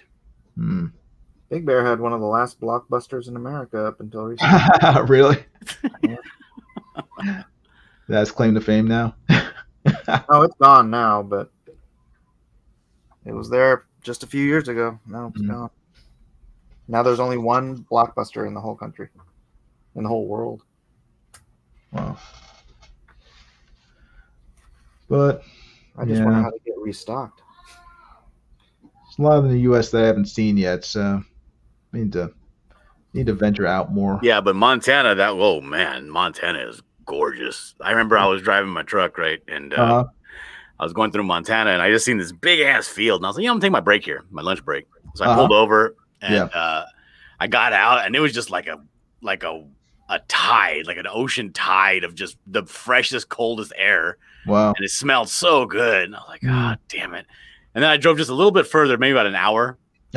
And a little bit further an hour. But yeah, I drove like a little bit further, and there was like a little fishing. It was one of those towns that kind of thrive on just tourism. Right, yeah. Yeah. And they had like really nice, like high class looking fly tying shops and all that. Oh, and I was like, cool. man, I would want to live here so bad. But then I recalled that it took me hours and hours just to get to this place, and then it was hours and hours after I left this place to get anywhere else. Yeah, that's funny.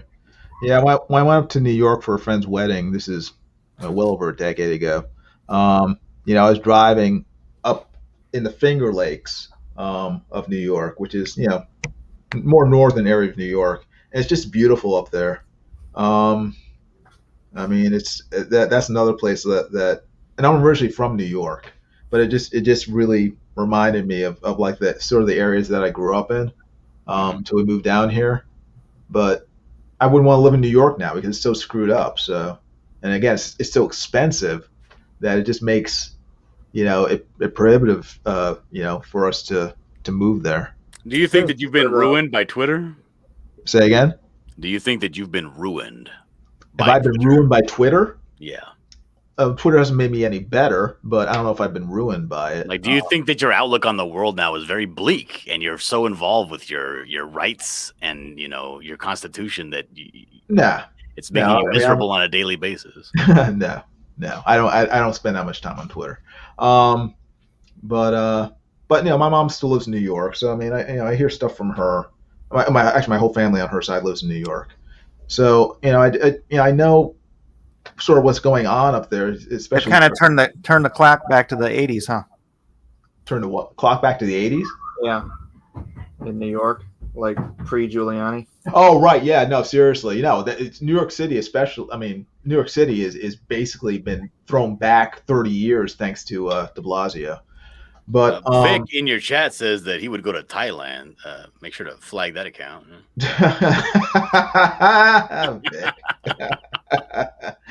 What about you, Mike? Where's the most beautiful place that you've been? I'd probably say Italy. What part? Lake Como. Lake Como. It's up in northern Italy. It's it's just such a beautiful lake. Mm. What about you, Dillard? Same. Not Lake Como, but Fiesole in Italy. So Italy is like so many beautiful places there. I mean, same here, country. But did you see the? Did you go like for instance, Venice? I hated being in. Really? It stinks. smelled. It smelled. Wow, really? Oh man, that's a giant sewer, dude. I have no idea. The place like floods twice a day. Everything stinks. Wow. But when you leave it, you're like, I want to go back to Venice. I don't know why.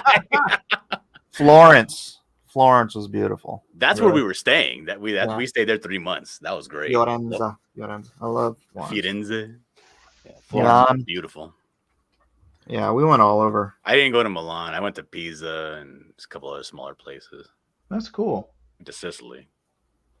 Yeah, we didn't make it to Sicily. Although you can get a house in Sicily for like free now. You just have to. They're giving because all the younger generation has left Sicily. Really? Wow. So like old and so they have like all these houses and estates that are just empty, and they'll give them to you, but you have to promise to spend like $20,000 fixing them up, and you have to stay there. And that's.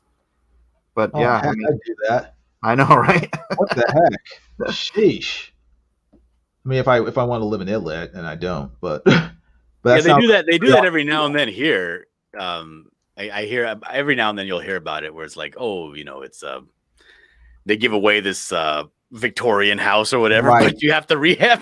Yeah, it's gonna cost you $750,000 just to get it up and running. I think it's it's probably more countries than I know of because they do it in Japan too. Oh, cool. There's just the younger generation doesn't want to live in these small out of the way towns and villages, and like Sicily's a whole out of the way island, right? And so it's like they're just like. But you would think that now, give away houses. Especially with being able to work at home more, it'd be more attractive. Because my wife and I have been watching this show about this British couple that bought this old French chateau, basically like a small castle. Jason, don't be talking about old British people. You got 5 minutes until your campaign closes. Okay. Hey, everybody, buy my comic. Anyway, as I was saying. Wow, Nasser's right about you. You don't want to do the work. I do want to do the work, but I'm having more fun. Where's La Jolla? Is that in San Diego? Yeah. Seven is saying La Jolla. I guess he would go to La Jolla. La Jolla is beautiful. It's very expensive. That's where Wildstorm used to be. Before they went up to before Wildstorm was dissolved. So you were saying something about old British people, Jason? Yeah. Hold on one second. Now that I've been nagged, I gotta push this book. Dag nabbit. Buy my comic. It's 5 minutes left, folks. Gotta put the link in Only the chat. 5 minutes. I had to put the link in the chat because all my mods abandoned me and stopped posting it. Land sakes. Let's see here. Oh, you're taking a long time, Jason. I'm sorry. Now there's only 3 minutes left. I'm spamming the chat.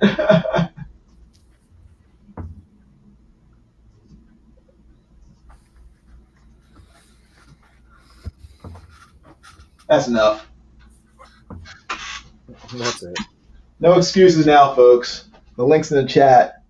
Enough to make you sick. Why should people pick up Secret Comics Presents? Why should they pick it up? For Yeah. beautiful art like this. Writing will be okay, but the art will be much better. That's the pitch, ladies and gentlemen. That's the pitch. This is the hook. I'm gonna out you right now, Jason. I'm gonna tell these people why they should back you. Yeah. If this book doesn't fund well, Jason's not gonna make another one. That's true as well. And he's probably gonna leave YouTube. Yeah. This is your last chance. You're sick of seeing me around YouTube. Don't buy this book. If you want to see more of me, buy it. I'll be back. But no, seriously. No, back to the book. It's 4 horror stories in one comic book, black and white, and short stories written by Nasser Rabadi, drawn by me, as you've watched over the past 3+ hours. And yeah, I think you'll enjoy it. I think you'll have fun. I think you'll be horrified and disgusted. So, if you like horror, buy the book. You can buy it for as little as $8 for the digital tier, and you can buy a physical book for $10. We have 2 different covers, a variant and the main cover, and you can even buy original art from the book. You can buy original page of art like this one. This page could be yours. Why is that girl's boobs flopping so high? What's happening right there? She's floating. She's levitating, and they're a buoyancy. Oh wow! She's all Leviosa. Exactly. Exactly. Wingardium Leviosa. So. Stupid Mike. It's Leviosa, not Leviosa. Oh yeah, sorry. This guy. Oh man. But yeah. So this is your last chance. You got 2 minutes left, folks. 2 minutes until the campaign ends. So hit those links in the chat. You'll have no other chance to back it after this. Well, actually, I'm not sure. Nasser may or may not have put it in demand. I guess we'll find out in 2 minutes. But I'm guessing that he didn't because he's Nasser and he's obstinate. So Johnny Dingleberg got a case of the not gays. He says, "I'm not gonna lie, lads. I backed for the booty." hey, there you go. He's back for the right reasons then.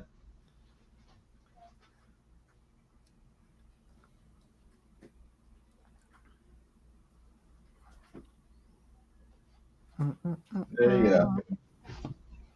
Back it. Back it. Back it. Is it a countdown? Back it up. Back it. Pick that up. Back it. Back it. Last chance. Got 1 minute left. 4, 3, 2, 1. It is.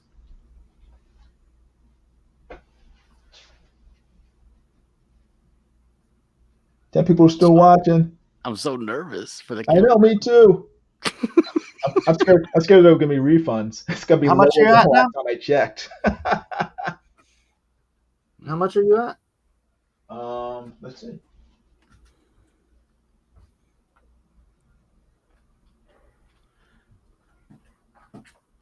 Actually, I want to see if Nasser actually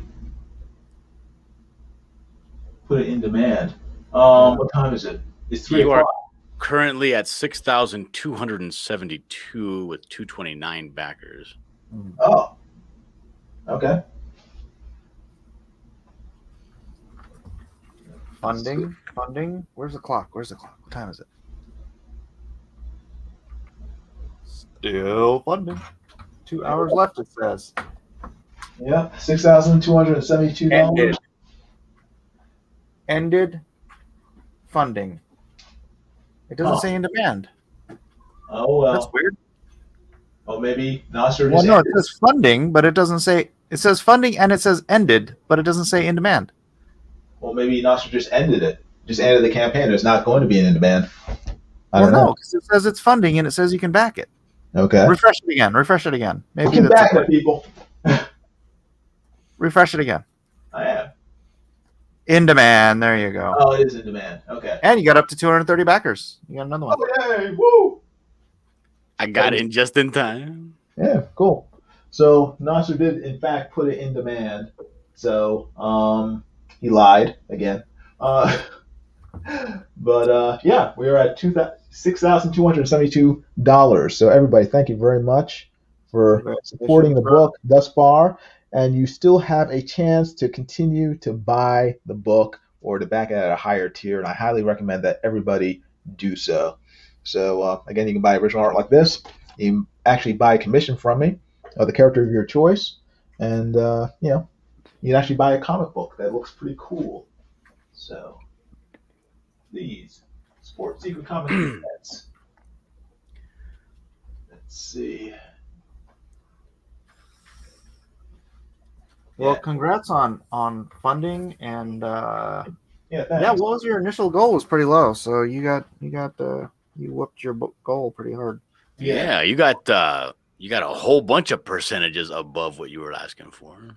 Yeah, so it worked out fairly well. I got a question for you. You don't have to answer it, but you're a coward if you don't. Okay. There's 50-50 chance I will answer it. Go ahead. What's the percentage you're getting of this the take?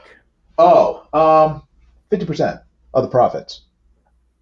I'm getting paid a flat fee for each page, and then once everything's paid for, then whatever's left over from the profits, I get 50% of that. Does that make sense? Yeah, I know what of the profits means. What the Okay. Do you understand, John? Just want to make sure. I think I get it. I think I get it. I don't want to be unclear. But no, not Nasser's being very very fair. So I feel Go on. I feel bad for him because of the whole Donald situation. So, but there's nothing I can do about that. Well, I'm all out of pity for that kid. All I can do is make sure that Nasser doesn't rip me off. I'm so sick of everybody calling this dude a kid. That may have flown 3 years ago. Yeah, I know, but I think in comparison to us, he is a Yeah, kid. he's In comparison to you. Yeah. Hey, man. By us, he meant me and him. Like a Methuselah over here. I mean, Jason all of us. How old are you, Diller? You're 37? Yeah, I just turned 37 2 days ago. You're an old man, see? I'm 37. I'm not old. I'm super old. I You're feel middle-aged. 57. He's middle-aged. That was a quote from Holy Grail. Dude, maybe I can have somebody explain that to me. I've never liked Monty Python. Only old people do that. So Maybe it's too smart for me. I don't know. It's a dry wit. But I like other similar types of like a bit of Fry and Laurie and stuff. I like that stuff. I just can't. I hate Monty Python. Yeah, Monty Python is an acquired taste. I like Benny Hill. Does that count? Oh, yeah, Benny Hill was funny. Benny Hill was, yeah. But Monty Python is so silly that it's I can see a lot of people not liking it. It was really big when I was in college. Like everyone loved Monty Python. It was this really just stupid, goofy humor. Yeah, it's just a matter of taste. Was that Monty Python where they did the bit about the bird being dead? Yeah, I enjoyed that. That was good. they did that bit at one of the funeral of one of the first Python that died. I can't remember his name. Oh, really? Huh. Yeah. Was it Graham Was that- Hancock? No, that was Jake Roberts. I think it was Graham Hancock.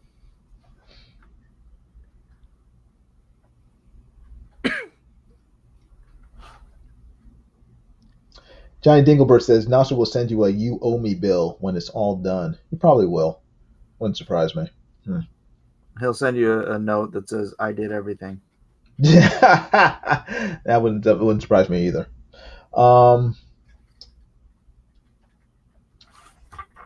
Seven says, "What do you think of Malin not going into in demand and burning his overstock?" I don't know.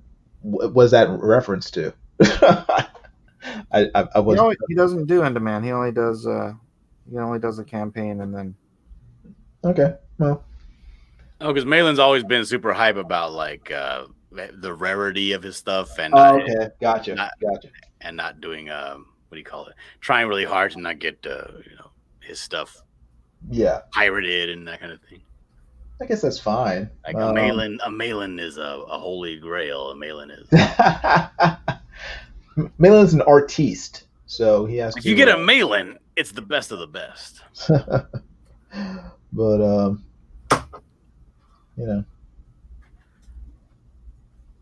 he overprints and burns what doesn't sell, says Seven. That's interesting. Why not just sell it and make more money? I don't understand. That's weird. Why not just not overprint and just print what you need? Right, yeah. It's odd. Oh, I guess he has his own reasons in his head, so. Maybe it adds for the drama. It's his money to burn, literally, so, I won't rag. Well, I think he doesn't want to be like, "Hey, I'm only printing this many of them, and then everybody get in here and make sure you back it because you have to back it during the campaign. If you don't back it during the campaign, then you can never get it." And then afterwards, you're like, "Hey, I'm going to sell 500 copies on eBay." But he'll have 500 copies to sell then. I mean, yeah, I know, but it's you've created a market where you're pushing it for the fact that people will be able to sell it, after the fact and make a profit on it. And a bunch of people did back multiple copies to do that, right? But don't you know that when you know that going into making a book? I mean, no. He does. I think that was the plan. It's about the backers. It's about the backers who are backing it. So that how can I get my backers to buy more than one book? Right. And then he does it. I think it's quite brilliant. Yeah, and so that's fair. Burning them or whatever. I mean, he doesn't have to burn them. He can just chuck them in the trash. Recycle them. Save whatever. gear. Yeah. But it makes it more dramatic. It's final when it's burnt. True. I could always go fish something out of the trash. That's what I do I most. got a graveyard shift #1 around here somewhere. It's all beat to crap though. I don't have. I did back the graveyard shift. That Somewhere not the pinup book. Oh, you did? Okay. Yeah, apparently it has a bunch of different artists from all these people that we know. So I wanted to get that. Yeah. Graveyard Shift turned me off when the first issue with the abortion. Yeah. I got to that page. I was just like, no, I can't. I was like, what are you doing? As you're actively drawing Satan taking a dump on people. No, I'm not. I'm not, though. That's the thing. It was so unnecessary, and it wasn't just unnecessary. It was just blatant. It was just like I can't even put into words. It was so outrageously shocking and unnecessary that I was just like, I can't. Needless to say, I was mortified. He's not telling a story. He's just doing stuff for shock value, which I guess is fine, but it's not what I. That's not what I wanted out of a. Gratuitous. Seven used the right word. It's gratuitous. Yeah. Hey, what else? I'm trying to remember. What else has John drawn since Graveyard Shift 1? Because he drew that before he even before Comicsgate was even a thing. I was Drawn and already quartered. a fan. Drawn and quartered. No, I mean, what other books has he? He hasn't. No, he Oh, did Graveyard Shift 2, didn't he? I don't think he did. No, he did. He did Graveyard Shift 2. He did. I remember seeing. I think he did half of Graveyard Shift 2, and the Oh, other really? half was left to 3 other artists and 3 other writers. Oh, really? Are you serious? I think so. So Well, I think how- it wasn't. It wasn't that he drew half. Is that the story was shorter? Okay. So And how then many pages? How many pages did he do? I don't recall. I think Yeah. 30, something like that. Wow. Yeah. Well, he wants to shift that responsibility to other people. I think it's just better, easier for him to. I mean, like Mitch. I don't think Mitch is going to be drawing any more books, so he's just going to hire people to do them, right? It just makes it. I mean, I guess if they have the money, it just makes their lives easier to, oversee the stories and stuff, and then just hire people who, or maybe, I don't give a shit about the franchises that much yet. well, I don't see them as icons yet. Like somebody could pick it up and let me see somebody's rendition of this. I want at least the first, couple of graphic novels to be by the same person. right? Yeah. I mean, Oh yeah, seven points out Jawbreakers, Lost Souls. That was Okay. What was Lost Souls? What was the first Jawbreakers? It was the first one. That was the first The one. first one, that was Lost Souls. The one John drew. He did that one before he did Graveyard Shift, right? No, I mean he launched it before he did Graveyard Shift, but Graveyard Shift was actually done before Lost Souls. Huh. Okay. That was something he'd been working on with Mark Bolton before. I think it was before he even got. Was it before he got work at Marvel? It was something he was doing to get work. Okay. So it was some old work of his that he decided to publish. Well, he's made the most of it. Yeah. So he did that, and then he didn't do that. I'm just trying to figure out how much work how much has he actually drawn in the last 4 years? Yeah, well, probably not much, but he's he's probably thinking, work smarter, not harder. So, if I can draw, a book and a half, and then just still pull in several $100,000, then Yeah. I'll do that. It just again it reminds me of the Image guys, right? If those guys weren't so busy fluffing their own pillows in the first year of Image and they had sat down and actually got some books done, they would have made so much more money. Yeah. Right? The only guy, I think Eric was the only. Eric and Rob were the two who were just sitting down and pumping out books because Eric knew he wasn't the biggest draw at Image, right? But he was the only guy there putting out a book every month for that first year. And even though he had the lowest selling book at Image, he probably made as much or more than the other guys. Because he produced. Yeah. Meanwhile, the other. So who is doing Graveyard Shift 3? Rock stars. Who's doing Graveyard Shift 3? Aaron Alfecci. Well, he got a better artist, so. Come on. Oh my God. John's a good artist. What? He's a really good artist. Aaron Alfecci? Yeah, Aaron is a good artist. He's a very good artist, and I think he's I would much rather see his work on Graveyard Shift than John's. So, I mean, I think that's the right decision. I mean, I think it'll make his characters more appealing. So, John worked for what companies? He worked for Rob Liefeld, sort of as his helper or something like that. I can't. He worked for Marvel. He did Cable before. I should know this stuff, but and then he worked on Cable at Marvel and something. I think he's worked on something else at Marvel. I don't know how. I don't know. I've never looked at his comic book His resume. His resume. I don't even know when he broke in.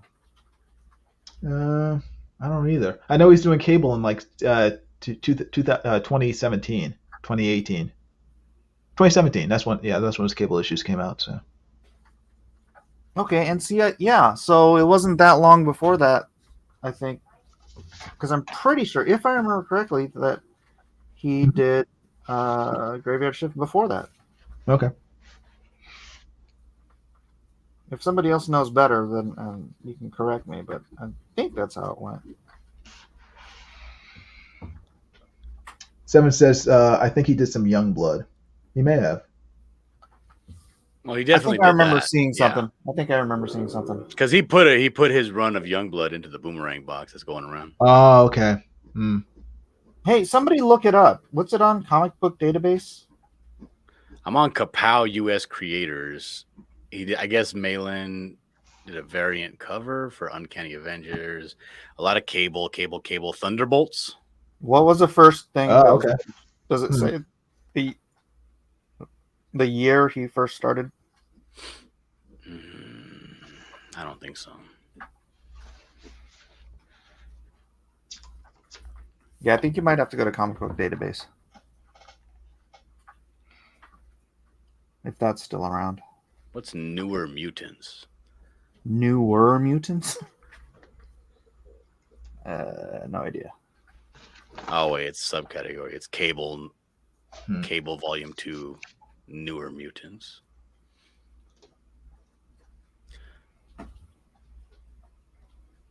The metal says, yeah, there was a lot of Youngblood in that box when I opened it. A stack as thick as an encyclopedia. I haven't gotten it yet, the metal. I'm not sure where I am in the queue. You told me that you were not ready for it, so I put you further back on the list. Oh, thanks. So I'll have to pay more postage when I get this thing the size of a You asked for that. I did not ask for it. I said don't put me too far back because I don't want to pay a whole. You said no. You said already. I'm not ready yet. Oh my gosh. I got the DMs right here. Thanks, John. Hey, John, you're not supposed to share private DM information. I'm gonna go broke. I can do whatever I want. Next person. When I get the box, I'm gonna empty it and then ship it media mail. Especially when people hit me up in my DMs like, "Hey, were you mad last time we were on there? Did I do something?" So the next time I go live, I show the DMs and make fun of them.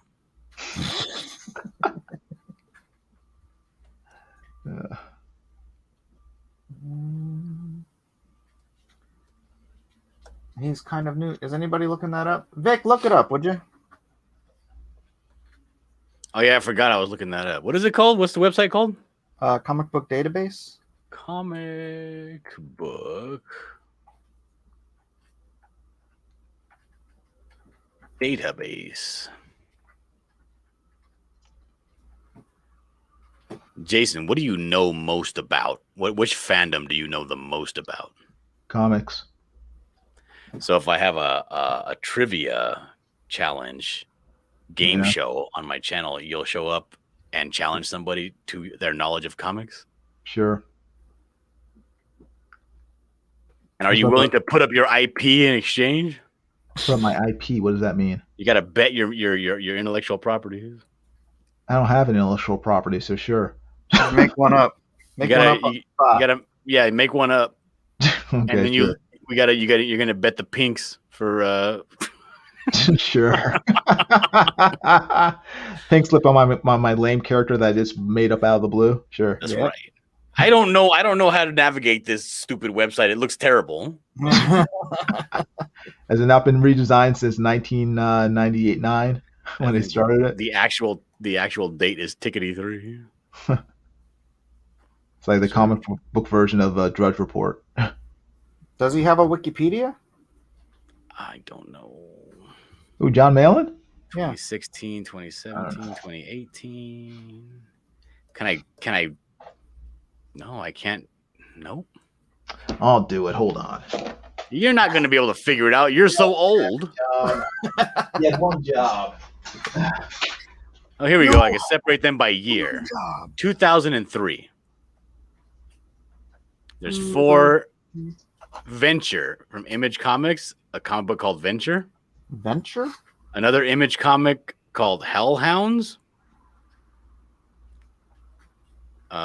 Then Digital Webbing Presents Convention Annual 2003 #1. Then another Image book in 2003 called Noble Causes Extended Family. Oh, I remember that. Yeah. He did one page in Venture from Image in 2003. One page, so like a pinup. Yeah. 2 pages from Digital Webbing Presents Convention Annual. So a grand total of 2, 3, 4, 5 pages in 2003 were published professionally. Yeah. So that's not how many pages he does now. Sure.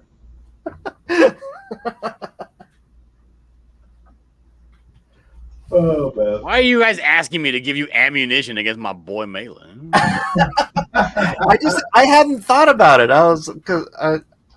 But because I've been kind of mocking Ethan about it because he's only done one book in 4 years.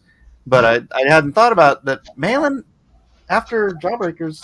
Hold on. He has no credits for 2004, 2005, but there is a credit in 2006. Okay, so it looks like around 2016 was when he broke in, or quote unquote broke in, because he did 5. Well, no, probably in 2008 then, because that's the Youngblood runs. Crap. Was 2005 or 2008.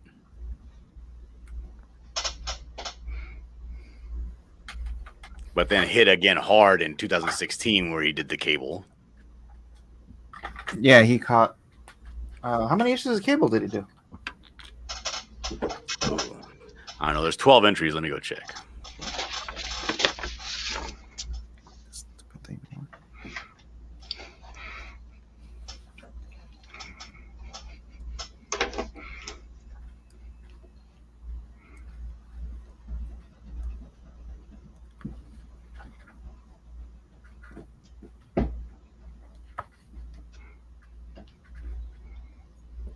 I don't know how to read this. Oh my god.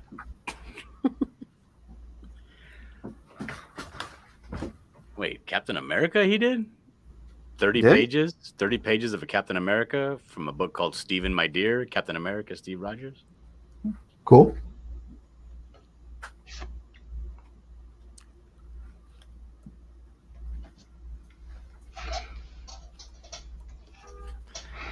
A lot of Thunderbolts. A lot of like 1, 4-page, 5-page stuff from Thunderbolts. Hmm.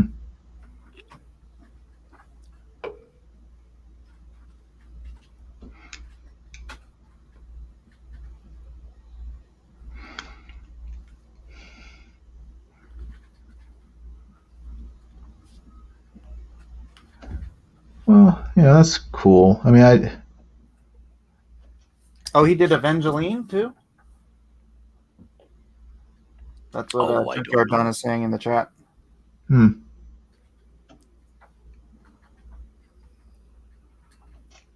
What was her name? Kathy something or other?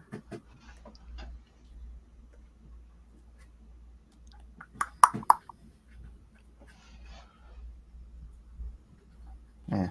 Did a Marvel 2-in-1? Huh. Always like Marvel 2-in-1 with team ups with a thing. All right, I'm done, I think. They credit him for 0.25 pages What, not Marvel 2-in-1? in a Marvel Legacy Deadpool. That's funny. Ray Thula says, according to Goodreads, he was first printed in Digital Webbing Presents #1 in 2001. Yeah, I'm guessing that's like 2001. I was a junior in high school. Young whippersnapper. That's done. He's done. Let's see. Hold on. Let me make sure Mike is featured. Where are you, Mike? Let's see. Nope. Let me get rid of some of this stuff. Remove. Forget it. No, wait, hold on. I figured this out. Dang it. That's not it. Okay, do that. Do it now. Put it up, Mike. I can't see a thing. Damn it, Jason. Oh, nice. Who's that? Who's that hobo? That's Clyde. Clyde the hobo, we call him. Is he someone who invested in invested his money into fiat currency instead of That's right. That's right. This hobo is a direct ripoff of my hobo. You've got a hobo? Got a hobo in my book too. This guy's ripping off my story. What is it with the? I noticed in the what is it, the Shadowversity book, you like your main character, he like killed another hobo too, didn't he? Yep.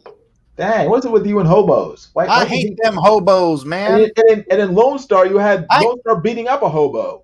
That is correct. What the heck, Mike? I'm gonna whack a hobo in every book. I do Your from here hobo on. bigotry This guy hates is the homeless. offensive to me, Mike, and problematic. The hobos are problematic. You know, this Damn hobo asked me hobos. for a $2 bill and would not take anything but a $2 bill. I said, "Get the hell out of my face!" Hey, mister, got any change? No, he says, "Hey man, you got a $2 bill?" I said, "I got $2. You want $2? No, I need a $2 bill, man." You should have asked me. I've got $2 bills. Actually, like last Christmas, I got. Actually, Jason's I got the guy that goes to the store and pays like $20.50 coins. No. I bought like I guess probably like $500 in $2 bills, and then I made pads out of them, like tearaway pads, like a notepad, and I sold them on What? eBay for Christmas. They sold really fast. You sell them for 50 cents each? I sold them for like $75. Like if I sold like $50 worth of $2 bills in a pad, I sell for $75. So I guess so. Suckers. Nah, actually, I didn't make much profit with eBay's multiple fees. So, but it was fun. It's fun to do. But it's 3:30 now, and I'm gonna close the stream. I want to thank everybody who has supported this book, Secret Comics Presents. We finally made it to the end of the 2-month Indiegogo campaign, and This let's is the take one final look before I shut the stream down. My only friend. And The end. we got the $6,272 in 2 months, which just blew out what we did last year. Did you refresh that? Oh yeah. Well, let me finish, John. You're so impatient. Last year we didn't even get to half this last year when we tried to fund the campaign. But yeah, we did a great job this year. Thanks to every one of you who's backed the book and has supported my art and Nasser's subpar writing. So we want to thank all of you for your support. And let me refresh and see if anyone else has backed the book like you should have. Hold on.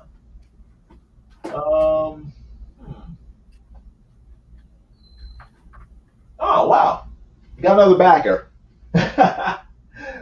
We made. No, you didn't. My $10 donation just finally went through. Yeah, thanks, John. Yeah. That way you get 4 of that. Yeah. If it's profit, we don't know yet, so we'll see. Well, it's a donation. It should be all profit. Oh, okay, cool. I'm gonna ask Nelson to just give me that $10. So. Tell him I want Should the have digital just copy. PayPal'd it to him, bro. I'm sorry, what? Should have just PayPal'd it to him. Then we wouldn't have nothing to talk about in the stream. Yeah, next time PayPal it to me, John. I can't be giving away stuff without getting any kind of glory for it.